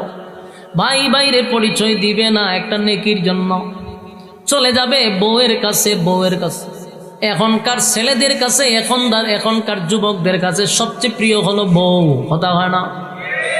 মা বাপের থেকেও বেশি প্রিয়, ঠিক না? বউ যেমন কয় এমনি। বউ যদি বলে গ্রামে থাকা যাবে না, শহরে থাকতে হবে প্রাণে, আমি গ্রামগঞ্জে থাকতে পারি না, জামাই বউয়ের কথা শুনে শহর লয়ে যায়, বাস্তব না বাস্তব? মা বাবা গলিরে বাড়ির কুড়ে ঘরে রাইখা বউরে লইয়া শহরে যায় বউয়ের হাসি দেখার জন্য। মা বাবার জন্য বছরে 1 কেজি গোস্ত জুটে না, আর তার ফ্রিজও গোস্ত ফসে। হ্যাঁ, মা বাবার জন্য 500 টাকার কাপড় হয় না, বউয়ের জন্য 10,000 20,000 টাকার শাড়ি হয়। এত ভালোবাসার এত মহব্বত, দামি দামি প্লাটে থাকে বউরে লইয়া হাসরের মাঠে বউয়ের সঙ্গে আল্লাহ সাক্ষাৎ করাইব। গিয়া হইব, বউ তোমার হাসি ফোটানোর জন্য, তোমার খুশি করার জন্য গ্রামের বাড়ি সাইরা শহরে নিয়ে তোমারে থাকছে, তোমারে সুখে রাখার জন্য যা করার তা করলাম। মা বাবারে চোখ দিয়া পানি জড়াইছি, কিন্তু তোমার মুখে আমি হাসি ফুটাইছি। আজকে তোমার স্বামী একটা নেকির জন্য চিরস্থায়ী জাহান্নামী হয়ে যাবে রে বউ। দাও না, একটা নেকি দিলে চিরস্থায়ী জান্নাতি হয়ে যাব। বউ ভালো করে চিনবে যেটা আমার স্বামী, ভালো করে চিনবে, কিন্তু সেদিন বলবে দুনিয়াতে আমার বিয়ে হয়েছে না। আপনারা কি আমার কথা বুঝতেছেন? বলুন, স্ত্রী কি চিনবে না না চিন্না বলবে? ভালো করে চিনবে যেটা আমার স্বামী। কিন্তু যদি আমার স্বামীরে আমি একটা নেকি দিয়া আজকে সাহায্য করি, এই গোটা হাসরের মাঠে আমি আবার একটা নেকির জন্য কার কাছে যাব রে? এই জন্য সেদিন স্ত্রী তার স্বামীকে নেকি দিবে না। স্বামী ব্যর্থ হইয়া আরো কাছে যাইব বাবার কাছে, গিয়া বলবো, বাবা দুনিয়াতে মাথার গাম পায়ে ফেলে কষ্ট করে উপার্জন করে আমাদেরকে লেখাপড়া করাইলা, বাবা নিজে না খাইয়া আমাদেরকে খাওয়াইলা, ভালো কাপড় পরো নাই, তুমি আমাদেরকে ভালো কাপড় পরাইলা, এত কষ্ট করলা বাবা তোমার সন্তানের জন্য, সেই সন্তান আজকে চিরস্থায়ী জাহান্নামী হয়ে যাবে। দাও বাবা, একটা নেকি দিলেই তো আমি জান্নাতে চলে যাব। বাবা তার সন্তানরে ভালো করে চিনবে রে, কিন্তু একটা নেকি যদি আমার সন্তান রে আমি দেই, আমি কার কাছে যাব একটা নেকির জন্য? যুবক ভাইরা, এই কথাগুলি আমার মন গড়া নয়, কোরআনের কথা। ইয়াউমা ইয়াফিরুল মারউ মিন আখিহি ওয়া উম্মিহি ওয়া আবিহি ওয়া সাহিবাতিহি ওয়া বানিহি। কিয়ামতের কঠিন ময়দান এত ভয়ানক হবে গো, মা তার সন্তানের পরিচয় দিবে না। সন্তান গিয়া বলবে, মা গো বাবার কাছে গেলাম, আপন ভাইয়ের কাছে গেলাম, নিজের বউয়ের কাছে গেলাম গো মা,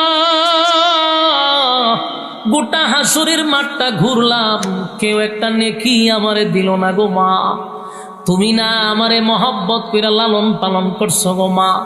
একটা মশার কামড় দিলে সারা রাত মা ঘুমায় না, সন্তান রে মশা কামড় দিবে মা, এটা সহ্য করতে পারে না। প্রস্রাব করে দিলে মা সারা রাত ঘুমায় না। এত মায়া এত মহব্বত করে সন্তানকে মা বাবা লালন পালন করলো। ও মা, আজকে তোমার সন্তান চিরস্থায়ী জাহান্নামে জ্বলবে গো, একটা নেকি দাও না, আমি জান্নাতে চলে যাই। মা এর চেয়ে বেশি আপন কেউ নাই রে। মা বলবে, দুনিয়াতে আমার বিয়ে হইছে না, তাহলে আমি সন্তান পাবো কোথায়? কি বুঝলেন টাঙ্গাইলবাসী? বলুন, মা কি সন্তানরে চিনে নাই? ভালো করে চিনবে, এটা আমার সন্তান, কিন্তু গোপন রাখছে। যদি আমি এখন পরিচয় দেই, সন্তান নেকি চাইবে, আমি আবার কার জন্য নেকি দিব? টাঙ্গাইলের বাইরে কিয়ামতের মাঠে তো ভয়ানক হবে রে।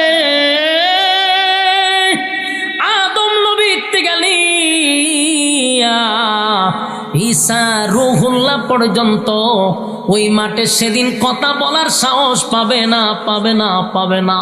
সব নবীরা বলতে থাকবে, ইয়া রাব্বি নাফসি, ইয়া রাব্বি নাফসি, ইয়া রাব্বি নাফসি। আদম বলবে, মালিক আমার কি উপায় হবে গো, আমার কি উপায় হবে, আমার কি উপায় হবে? ইব্রাহিম নবী বলবে, আল্লাহ আমার কি উপায় হবে? নূহ নবী বলবে, আল্লাহ আমার কি উপায় হবে? এই সমস্ত নবীরা বলবে, ইয়া রাব্বি নাফসি, ইয়া রাব্বি নাফসি, আমার কি উপায় হবে? কেউ কারো হবে না, কেউ কারো হবে না, কেউ কারো হবে না। দুনিয়াতে আমরা যা কিছুই করি না কেন, আল্লাহ কয় কেউ কারো হবে না। আদম নবী পর্যন্ত কাঁপবে, সমস্ত নবীদের মুখে থাকবে একটা কথা, ইয়া রাব্বি নাফসি নাফসি নাফসি নাফসি। কেন জানেননি? সেদিন আল্লাহ হুঙ্কার দিবে, খালি হুঙ্কার দিবে, খালি হুঙ্কার দিবে। দুনিয়াতে তো আল্লাহর হুঙ্কার দেখি নাই, কারণ দুনিয়াতে আল্লাহর নাম হলো রহমান। রহমানের গুণে আমাদেরকে মায়ার চাদর দিয়ে আল্লাহ ঘুইরা রাখছে। আল্লাহ বলেন সেদিন আমি কাহার রূপ ধারণ করব। সেদিন আল্লাহ বলবেন লিমানিল মুলকুল ইয়াউম লিল্লাহিল ওয়াহিদিল কাহ্হার। আল্লাহ বলবেন পৃথিবীর রাজা বাদশা বেটাগিরি যদি তাকে আজকে দাঁড়ায় বল পৃথিবীতে রাজত্ব করছ আজকে আমার সামনে দাঁড়া। একদিকে আল্লাহর হুঙ্কার, অন্যদিকে জাহান্নামের তর্জনার গর্জন। এই জাহান্নামকে 70,000 শিকল দিয়া বাঁধা হবে রে। 70,000 এক একটা ফেরেশতা, 70,000 ফেরেশতা এক একটা ফেরেশতার সঙ্গে আরো 70 করে ধরে রাখবে। জাহান্নামও সেদিন গর্জন করবে আর বলবে মালিক আমার পেটে কিদা। আল্লাহ জাহান্নামীদেরকে আমার পেটের ভিতরে ঢোকানোর সহ্য করতে পারতেছি না। জাহান্নামের তর্জন গর্জন, অন্যদিকে আল্লাহর তর্জন গর্জন। তাই এই দৃশ্য দেখে সেদিন নবীরাও বলবে ইয়া রাব্বি নাফসি নাফসি নাফসি নাফসি। আল্লাহ আমার কি উপায় হবে, আমার কি উপায় হবে। দুনিয়ার কোনো মানুষ তো দূরের কথা, নবীরা বলবে মালিক আজকে আমার কি হবে গো, আমার কি হবে, আমার কি হবে, আমার কি হবে। শুধু একটা স্লোগান থাকবে ভিন্ন ভিন্ন। এই স্লোগানটা সেজদায় পড়ে আমার নবী বলবে ইয়া রাব্বি উম্মতি। একটা জবান বন্ধ রাখবেন না, জোরে করুন আল্লাহু আকবার। না হয় নাই, আরো জোরে করুন আল্লাহু আকবার। এই ইমানের আওয়াজ দিয়ে বলুন আল্লাহু আকবার। কিয়ামতের কঠিন ময়দানে আমার নবী বলবে ইয়া রাব্বি উম্মতি উম্মতি উম্মতি। আলে আমার নবী বলবে আল্লাহ আজকে আমার উম্মতের কি হবে। বাকি সব নবীরা বলবে আমার কি হবে, আর আমার নবী বলবে আমার উম্মতের কি হবে। সেদিনের ভয়াবহ পরিস্থিতিটা বড় ভয়ঙ্কর হবে। অন্যদিকে মানুষ ঘুরবে 50,000 বছর পর্যন্ত উপরের দিকে তাকায়া থাকবে, কোনোদিন নিচের দিকে মানুষ তাকাবে না। ভয়ে আতঙ্কে মানুষ উপরে তাকায়া থাকবে। কারো মাথার মগজ গলে গলে গলে গলে জমিনে পড়বে, জিহ্বাটা বাহির হয়ে যাবে। পানির পিপাসা, ভয়ানক একটা পরিস্থিতি শুরু হবে রে। সেদিন কি আপনারা কেউ নাকি দিয়া সাহায্য করবে? কথা কোন টাঙ্গাইলবাসী, সেদিন আপনারা কেউ একটা নেকি দিয়া সাহায্য করবে না। যদিও বাংলাদেশে বহু পীররা আপনারা জান্নাতে নিয়ে যাবে এমন গ্যারান্টিও দেয়। সেদিন পীর ফকির তো দূরের কথা, আমার অনেক মাসুম নবীরা পর্যন্ত বলবে আল্লাহ আমার কি উপায় হবে, আমার কি উপায় হবে। ওই লোকগুলা বলবে মালিক সবার কাছে গেলাম, যেই লোকটাকে একটা নেকির জন্য আল্লাহ জাহান্নামে দিবে, সেই লোকটা সব গুড়ে গুড়ে গুড়ে গুড়ে এবার আল্লাহর সামনে দাঁড়াইবে। মালিক বলবে বান্দারে একটা নেকির কারণে জাহান্নামে যাবি, বল নেকি আনতে পারছস। বান্দা কয় মালিক রে গোটা কিয়ামতের মাঠটা ঘুরে ঘুরে ঘুরে ঘুরে ঘুরে ঘুরে ঘুরে আমি দেখলাম, বন্ধুদের কাছে গেলাম, আমার আত্মীয় স্বজনদের কাছে গেলাম, মার কাছে গেলাম, বাবার কাছে গেলাম, বউয়ের কাছে গেলাম। কঠিন মুসিবতের দিনে কেউ দিল না মালিক, একটা নেকি আমার দিয়া কেউ সাহায্য করলো না। আল্লাহ তখন বলবে বান্দারে আমি জানি একটা নেকি দিয়া হাসরের মাঠে তোরে কেউ সাহায্য করবে না, আমি জানতাম। তারপরেও তোরে মাঠে কেন পাঠাইছি জানোস নি বান্দা? আমি আল্লাহ তোরে সময় দিছিলাম, সময়ের কসম করে দুনিয়ায় বইলা রাখছিলাম ইন্নাল ইনসানা লাফি খুসর। আল্লাহ বলেন আমি না সময়ের কসম করে বলছি, সময়ের কসম নিশ্চয়ই তোরা ধ্বংস, তোরা ক্ষতিগ্রস্ত। কেন বলছিলাম? এই পৃথিবীতে পাঠাইছিলাম বান্দা তুই আমার গোলামি করার জন্য। ওয়ামা খালাকতুল জিন্না ওয়াল ইনসা ইল্লা লিয়াবুদুন। মানব দানব দুইটা জাতিরে পাঠাইছি গোলামি করার জন্য। আমি তোরে সময় দিয়া পাঠাইছি 60 বছর আর 70 বছর সময় দিয়া পাঠাইলাম, কিন্তু বান্দা আমার দেওয়া সময় দিলি বন্ধুরে, আমার দেওয়া সময় দিলি আত্মীয়রে, আমার দেওয়া সময় দিলে বউরে, আমার দেওয়া সময় দিলি মা বাপরে, আমার দেওয়া সময় ব্যবসায় দিলি, চাকরি দিলি, আমার দেওয়া সময় বন্ধুদের আড্ডায় দিলি, কিন্তু আমি আল্লাহ যেই কাজে পাঠাইলাম সেই কাজ তুই করলি না। আজকে তাদের কাছেই তোরে পাঠাইলাম যাদের কাছে তুই আমার দেওয়া সময় নষ্ট করলি। দেখ বান্দা, ঘুরে ঘুরে ঘুরে ঘুরে তোর একটা নেকি দিয়া কেউ সাহায্য করলো নি। আমার টাঙ্গাইলের বাইরে এই মাহফিলটাতে আপনারা বসে আছেন যারা রাস্তাঘাটে দোকান পাড়ে আড্ডা মারছে, সেদিন তারাও আফসোস করে বলবে হায় আফসোস, হায় আফসোস যাদেরকে নিয়ে আড্ডা মারছিলাম, কিন্তু আজকে আমি তাদের কাছে নাকি পাইলাম না। যদি সেদিন মাহফিলে বসা থাকতাম, প্রতিটা হরফে হরফে 10টা করে নেকি আমার আমল নামায় ডুবত। নেকির এত দাম, নেকির এত দাম, নেকির এত দাম। সেদিন হাসরের মাঠে মানুষ বুঝতে পারবে রে। আল্লাহ তখন বলবে বান্দা বল তোরে কেউ নেকি দিয়া সাহায্য করছে? বান্দা কয় না মালিক, না, কেউ আমার নেকি দিল না। আমি সবার কাছে গেলাম, আমার কেউ নেকি দিল না। আল্লাহ কয় নে। সেদিন ওই যে মাহফিলে বসে বসে বসে বসে কোরআনের কথাগুলি শুনছিলি, আমি আল্লাহ সেটাকে একটা উসিলা বানাইয়া আজকে আমি তোর একটা নেকি পূরণ করিয়া চিরস্থায়ী জান্নাত দিয়া দিলাম। একটা জবান বন্ধ রাখবেন না, জোরে কোন আল্লাহু আকবার, আরো জোরে কোন আল্লাহু আকবার। এই ইমানের আওয়াজ দিয়ে বল আল্লাহু আকবার। আমার মালিকের কত দয়া, সেদিন আমার মালিকের কত মায়া গো। মালিক বলেন আমি বান্দারে জাহান্নামের আগুনে তো জ্বালাইতে চাই না, বান্দার উসিলাও আমি পাই না। উসিলা দিয়া মালিক বান্দারে বাঁচাইয়া জাহান্নাম থেকে মুক্ত করতে চায়, কিন্তু বান্দা উসিলাটুকুও করতে চায় না। নাফরমানি করতে করতে এমন একটা পর্যায়ে গেছে বান্দা গুনারে গুনাই মনে করে না, গুনাহ করলে তার মনে কোনো কষ্ট লাগে না। এই যুবক ভাইয়েরা, শেষ কথা হলো এই পৃথিবীটা ক্ষণস্থায়ী, ক্ষণস্থায়ী, চিরস্থায়ী না, চিরস্থায়ী না।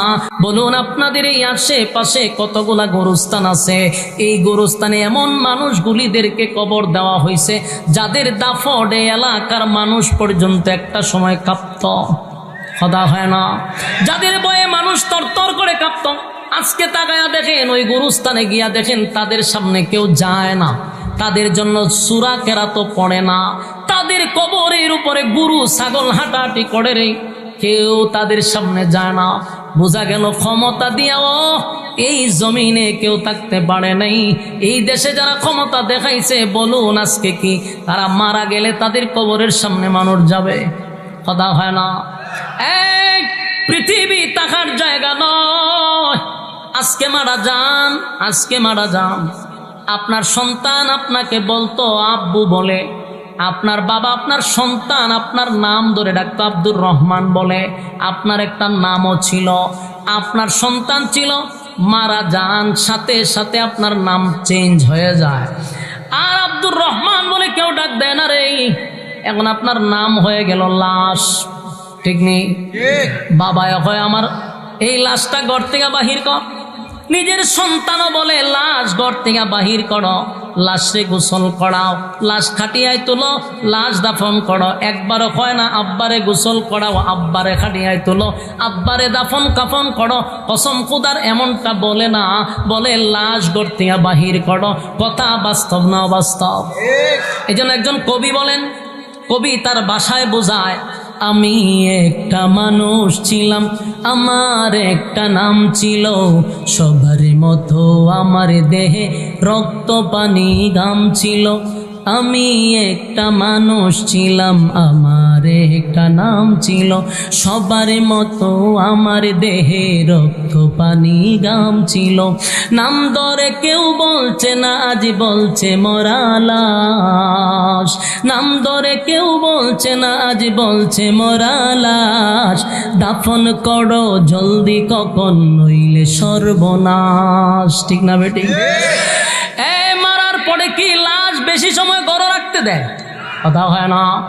বেশি সময় গড়ে রাখতে দেন, এখন এলে সর্বনাশ হইব, ঠিক নেই।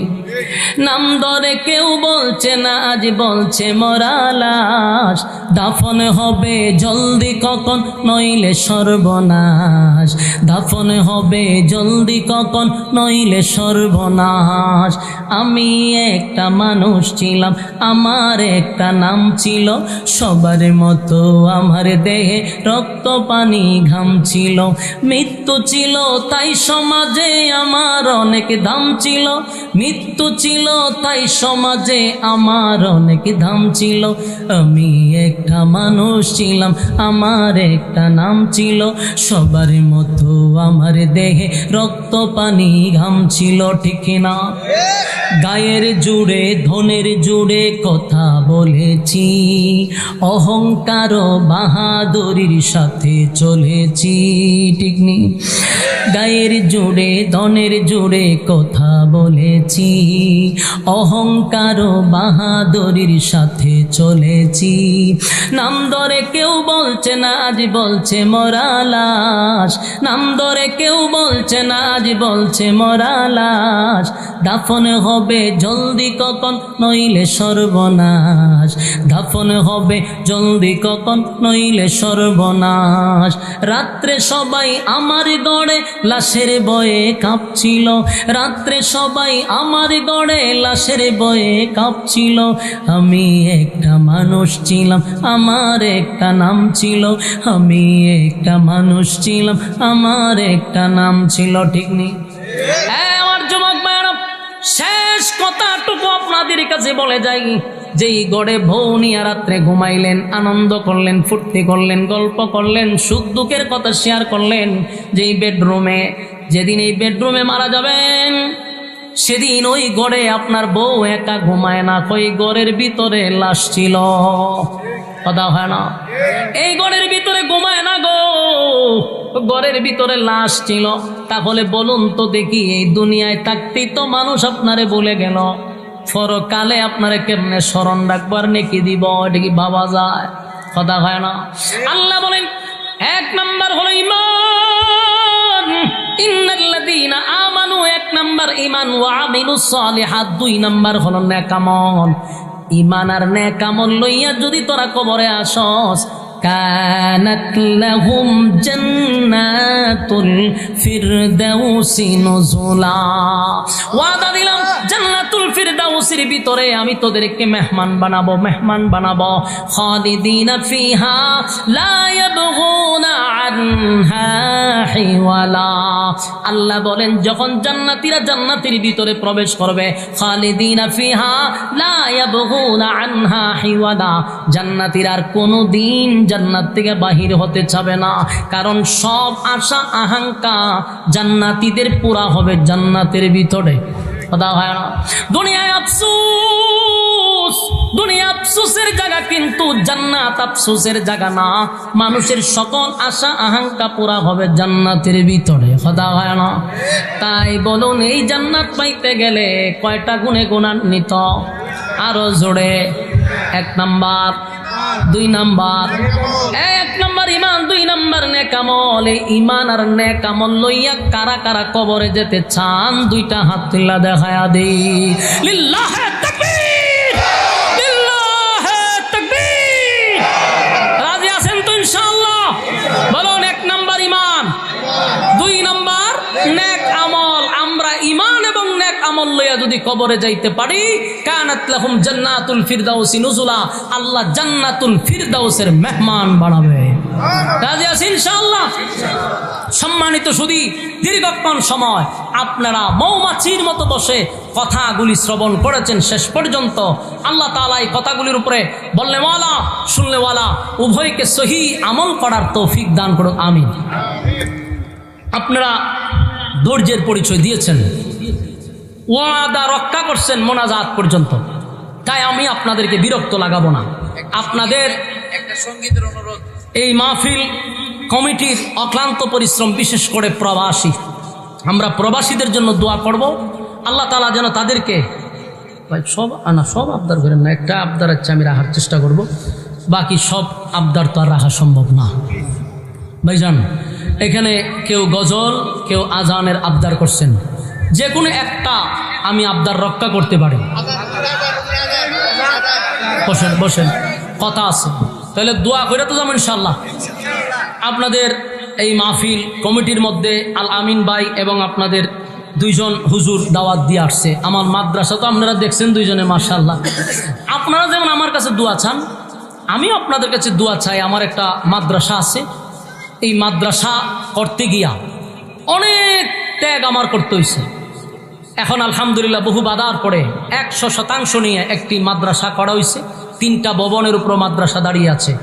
মসজিদের জন্য জায়গা নিয়েছি, আপনারা একটু দোয়া করবেন যেন আমার মসজিদটাও আল্লাহ গাইবি সাহায্যের মাধ্যমে মসজিদটাও যেন করে দেয়। রাজি আছেন ইনশাআল্লাহ?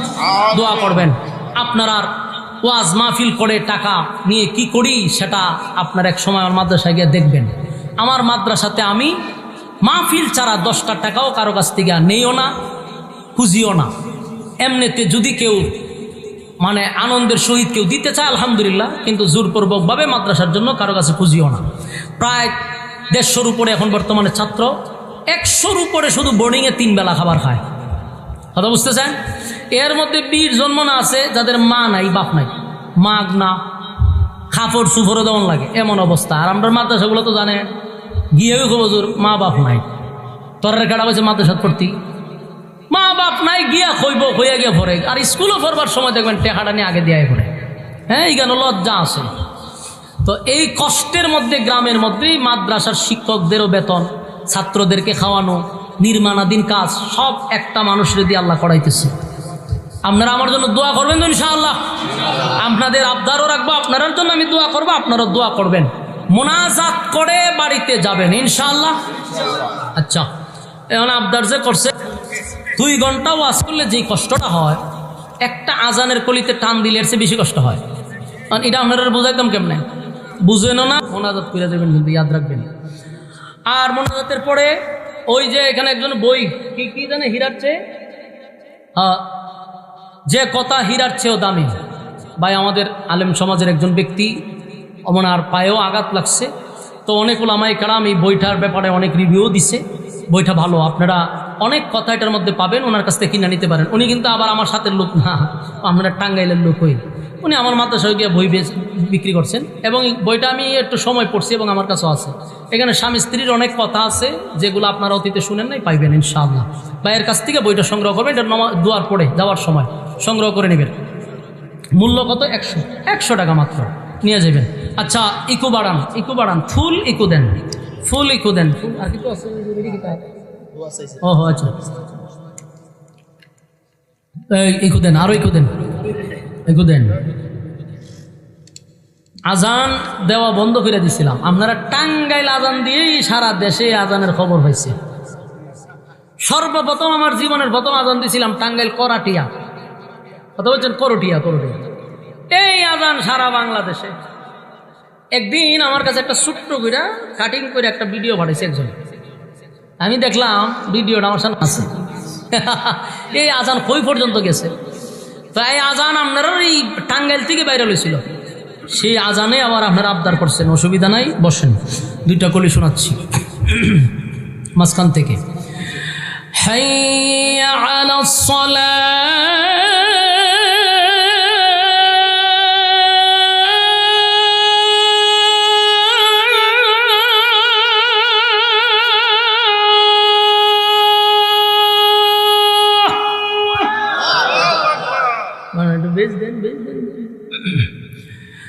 حي على الفلاح.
আল্লাহু আকবার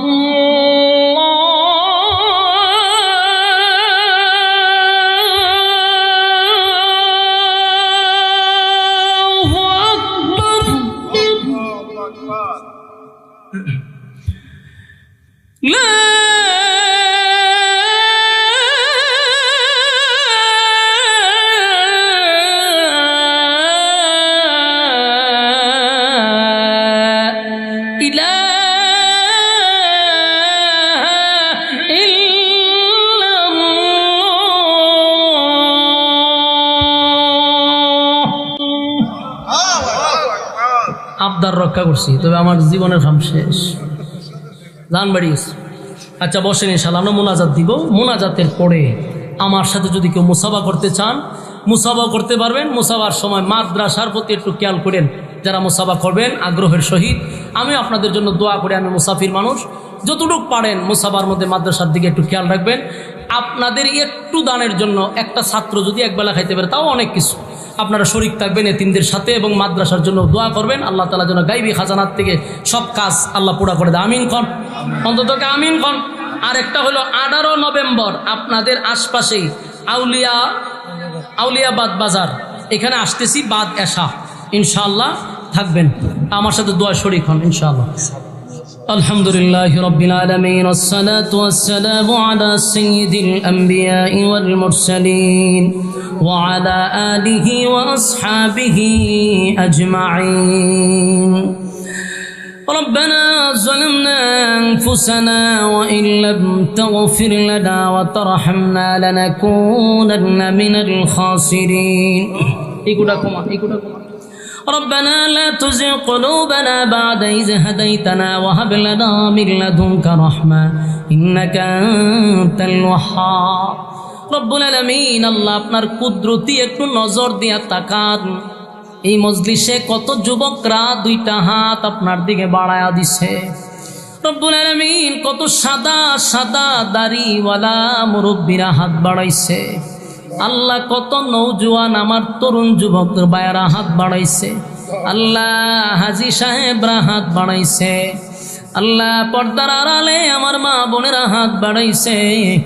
বিশেষ করে জাতির শ্রেষ্ঠ সন্তান হযরত উলামায়ে কেরামরা হাত বাড়াইছে। আমি গুনাহগার, নাগান্দা, নাফরমান, নালায়েক, অযোগ্য আল্লাহ মুসাফির হালতে হাত বাড়াইছি। রব্বুল আলামিন, আল্লাহ আপনার কুদরতি নজর দিয়া তাকান। আপনার বান্দাগুলি মোনাজাত পর্যন্ত বসে আছে। আল্লাহ, দুনিয়ার কোনো আশা আকাঙ্ক্ষা নিয়ে বসে নাই। আল্লাহ, আপনার মহব্বতে জাহান্নাম থেকে বাঁচার জন্য, জান্নাতে যাওয়ার জন্য, আল্লাহ ইমানের শহীদ মৌত চায়, এই জন্য ভিক্ষুকের দুইটা হাত তারা বাড়ায়া দিস। জীবনের সগীরা কবিরা, ইচ্ছা অনিচ্ছা যত গুনাহ আমাদের দ্বারাই হয়েছে, আল্লাহ ছোট বড় সব গুনার উপরে আমরা নিজেরাই লজ্জিত, মাফ করে দেন। বাকি জিন্দেগি আমাদেরকে বাঁচায় রাখেন। ইহদিনাস সিরাতাল মুস্তাকিম, আল্লাহ সঠিক সরল রাস্তার উপরে, যেই রাস্তায় চললে আপনি খুশি, আল্লাহ ওই রাস্তায় চলার তৌফিক দেন। চলার পথে শয়তানের ওয়াসওয়াসা থেকে হেফাজত করেন। আল্লাহ, যেমনে চললে শয়তানের ওয়াসওয়াসা থেকে আমরা বাঁচতে পারি সুযোগ করে দেন। আল্লাহ, বিশেষ করে রব্বুল আলামিন, এই মাহফিলটা প্রবাসী এবং গ্রামবাসী, আল্লাহ তাদের অক্লান্ত পরিশ্রমের মাধ্যমে মাহফিলটা হইছে। আল্লাহ, কেউ টাকা দিয়া, পয়সা দিয়া, বুদ্ধি দিয়া, শ্রম দিয়া, রান্না বান্না করে যে যেমনে পারছে মাহফিলটার জন্য আল্লাহ খাটাখাটনি করল। আল্লাহ, বিশেষ করে আমার প্রবাসী ভাইদের অবদান, মাথার গাম পায়ে ফেলে মাহফিলের আয়োজন করছে। গ্রামবাসীরা তারাও অক্লান্ত পরিশ্রম করছে। এই মাহফিলটাকে এলাকাবাসীর জন্য আপনি নাজাতের একটা উসিলা করে দেন। আল্লাহ, এই মাহফিলটা এলাকাবাসীর জন্য নাজাতের উসিলা করে দেন। আল্লাহ, এই সংগঠন কিয়ামত পর্যন্ত কবুল করেন। আল্লাহ, এই মাহফিলকে জড়িয়া করেন। আমার ডাইনে বামে সামনে পিছনে যত গুরুস্থান আছে প্রত্যেকটা মুর্দাগানের কবরে সব পৌঁছায়া দেন। আল্লাহ, আমাদের যা কিছু বললাম, যা কিছু শুনলাম, ভুল ত্রুটি মাফ করে বিশ্বনবীর রওজা মুবারকে সব পৌঁছায়া দেন। আদম থেকে নিয়ে আজকে পর্যন্ত যত মুসলমান নরনারী কবরে শায়িত প্রত্যেকের রয়ে সব পৌঁছায়া দেন। আল্লাহ, বিশেষ করে আমরা যারা হাত বাড়াইলাম কত মানুষ কত আশা লইয়া হাত বাড়াইছে, আল্লাহ কত মানুষ কত আহাঙ্কা নিয়ে হাত বাড়াইছে। আমার কাছে অনেকেই দোয়ার দরখাস্ত করছে, কার মনে কোন ব্যথা লইয়া। আল্লাহ গভীর রজনীতে দোয়া কবুলের সময়, যেই সময় হাত উঠাইলে আল্লাহ আপনি দোয়া কবুল করেন। আমি মুসাফিরের দোয়াও কবুল। আল্লাহ মেহেরবানি করে গো, আমরা খালিয়াতে আপনি ফিরাইয়া দিয়েন না। কেউ অভাবে আছে, অভাব দূর করে দেন। কেউ পেরাশানিতে আছে, পেরাশানি দূর করে দেন। কেউ অসুস্থ আছে, শিফা দান করেন। আবার কারো মা নাই, কারো বাবা নাই, কারো আত্মীয় স্বজন শাশুড়ি আল্লাহ নানা নানি সবাই কবরে গেছে, তাদের জন্য দোয়া চাইছে। রব্বির হামহুমা কামা রাব্বায়ানি সাগীরা। ছোটবেলা আব্বা আম্মা যেইভাবে লালন পালন করছে, আপনি তাদেরকে কুদরতিভাবে লালন পালন করেন। আল্লাহ যারা বেঁচে আছে গো, হায়াতে আমলে বরকত দেন। বিশেষ করে আল্লাহ আমরা যারা হাত বাড়াইছি, তাম জিন্দেগির গুনার বোঝা মাথায় লইয়া ভিক্ষুকের মতো, কাঙ্গালির মতো হাত বাড়াইছি, ফিরাইয়া দিয়েন না। আল্লাহ আমরার গুনার উপরে রাগ কইরেন না। আল্লাহ আমাদের প্রতি আপনি রাগ কইরেন না। গুনার কারণে রাগ কইরা আমাদেরকে আপনি ক্যান্সারের মতো রোগ দিয়েন না। আল্লাহ আমাদের গুনার কারণে ক্যান্সারের মতো রোগ দিয়েন না। আমাদের গুনার কারণে আমাদের দুইটা কিডনি আপনি নষ্ট কইরা দিয়েন না। আল্লাহ আমাদের গুনার কারণে আমাদের চোখের পাওয়ার আপনি ক্ষমায়া দিয়েন না। আল্লাহ গুনার কারণে রাগান্বিত হইয়া পাগল ছাগল বানায়েন না। আল্লাহ গুনার কারণে গাড়ির চাক্কার তলে ফালাইয়া মাইরেন না। আল্লাহ গুনার কারণে কুকুর বিড়ালের মতো রাস্তায় মাইরেন না। আল্লাহ গুনার কারণে পানিতে ডুবাই আগুনে ফুরায় মাইরেন না। আল্লাহ গুনার কারণে মাবুদ প্যারালাইসিস দিয়েন না। গুনার কারণে প্রস্রাব পায়খানার মধ্যে ফালায়া মাইরেন না। আল্লাহ যতদিন এই দুনিয়ায় বাঁচায় রাখবেন ঈমান এবং নেক আমলের মাধ্যমে, আল্লাহ যেদিন মৃত্যু দিবেন গো, রমজান মাসে জুমার দিনে মৃত্যু দান করেন। আল্লাহ সেজদারত অবস্থায় মৃত্যু দিয়েন। আল্লাহ আপনার দিনের রাস্তায় মৃত্যু দিয়েন। আল্লাহ ইমানের সহিত আমাদের জান কবজ করিয়েন রব্বুল আলামিন। অনেক মানুষ আমার কাছে দোয়া চাইছে, আল্লাহ মেয়র সাহেব দোয়া চাইছেন, অসুস্থ। আল্লাহ মেহেরবানি করে যে অসুস্থ মানুষ, আল্লাহ ওনারে শিফায়ে কামেলা আজেলা দান করেন। আরো যারা যে উদ্দেশ্য দোয়া চাইছে, দিলের নেক বাসনাটা পোড়া করে দেন। আল্লাহ আপনার বান্দাদের ভিতরে আপনার মহব্বত তৈরি করে দেন। আল্লাহ যা কিছু বললাম, যা কিছু শুনলাম, নবীজির জুতার দুলার বরকতে দোয়াটারে কবুল করেন। আল্লাহ নবীজির জুতার দুলার বরকতে দোয়ারে কবুল করেন। সুবহান রাব্বিকা রাব্বিল ইজ্জাতি আম্মা ইয়াসিফুন ওয়া সালামুন আলাল মুরসালিন ওয়ালহামদুলিল্লাহি রাব্বিল আলামিন। আসসালামু আলাইকুম। ইসলামিক মেগা 24 চ্যানেলটি সাবস্ক্রাইব করুন। ভিডিওটা ভালো লাগলে লাইক, কমেন্ট, শেয়ার করুন।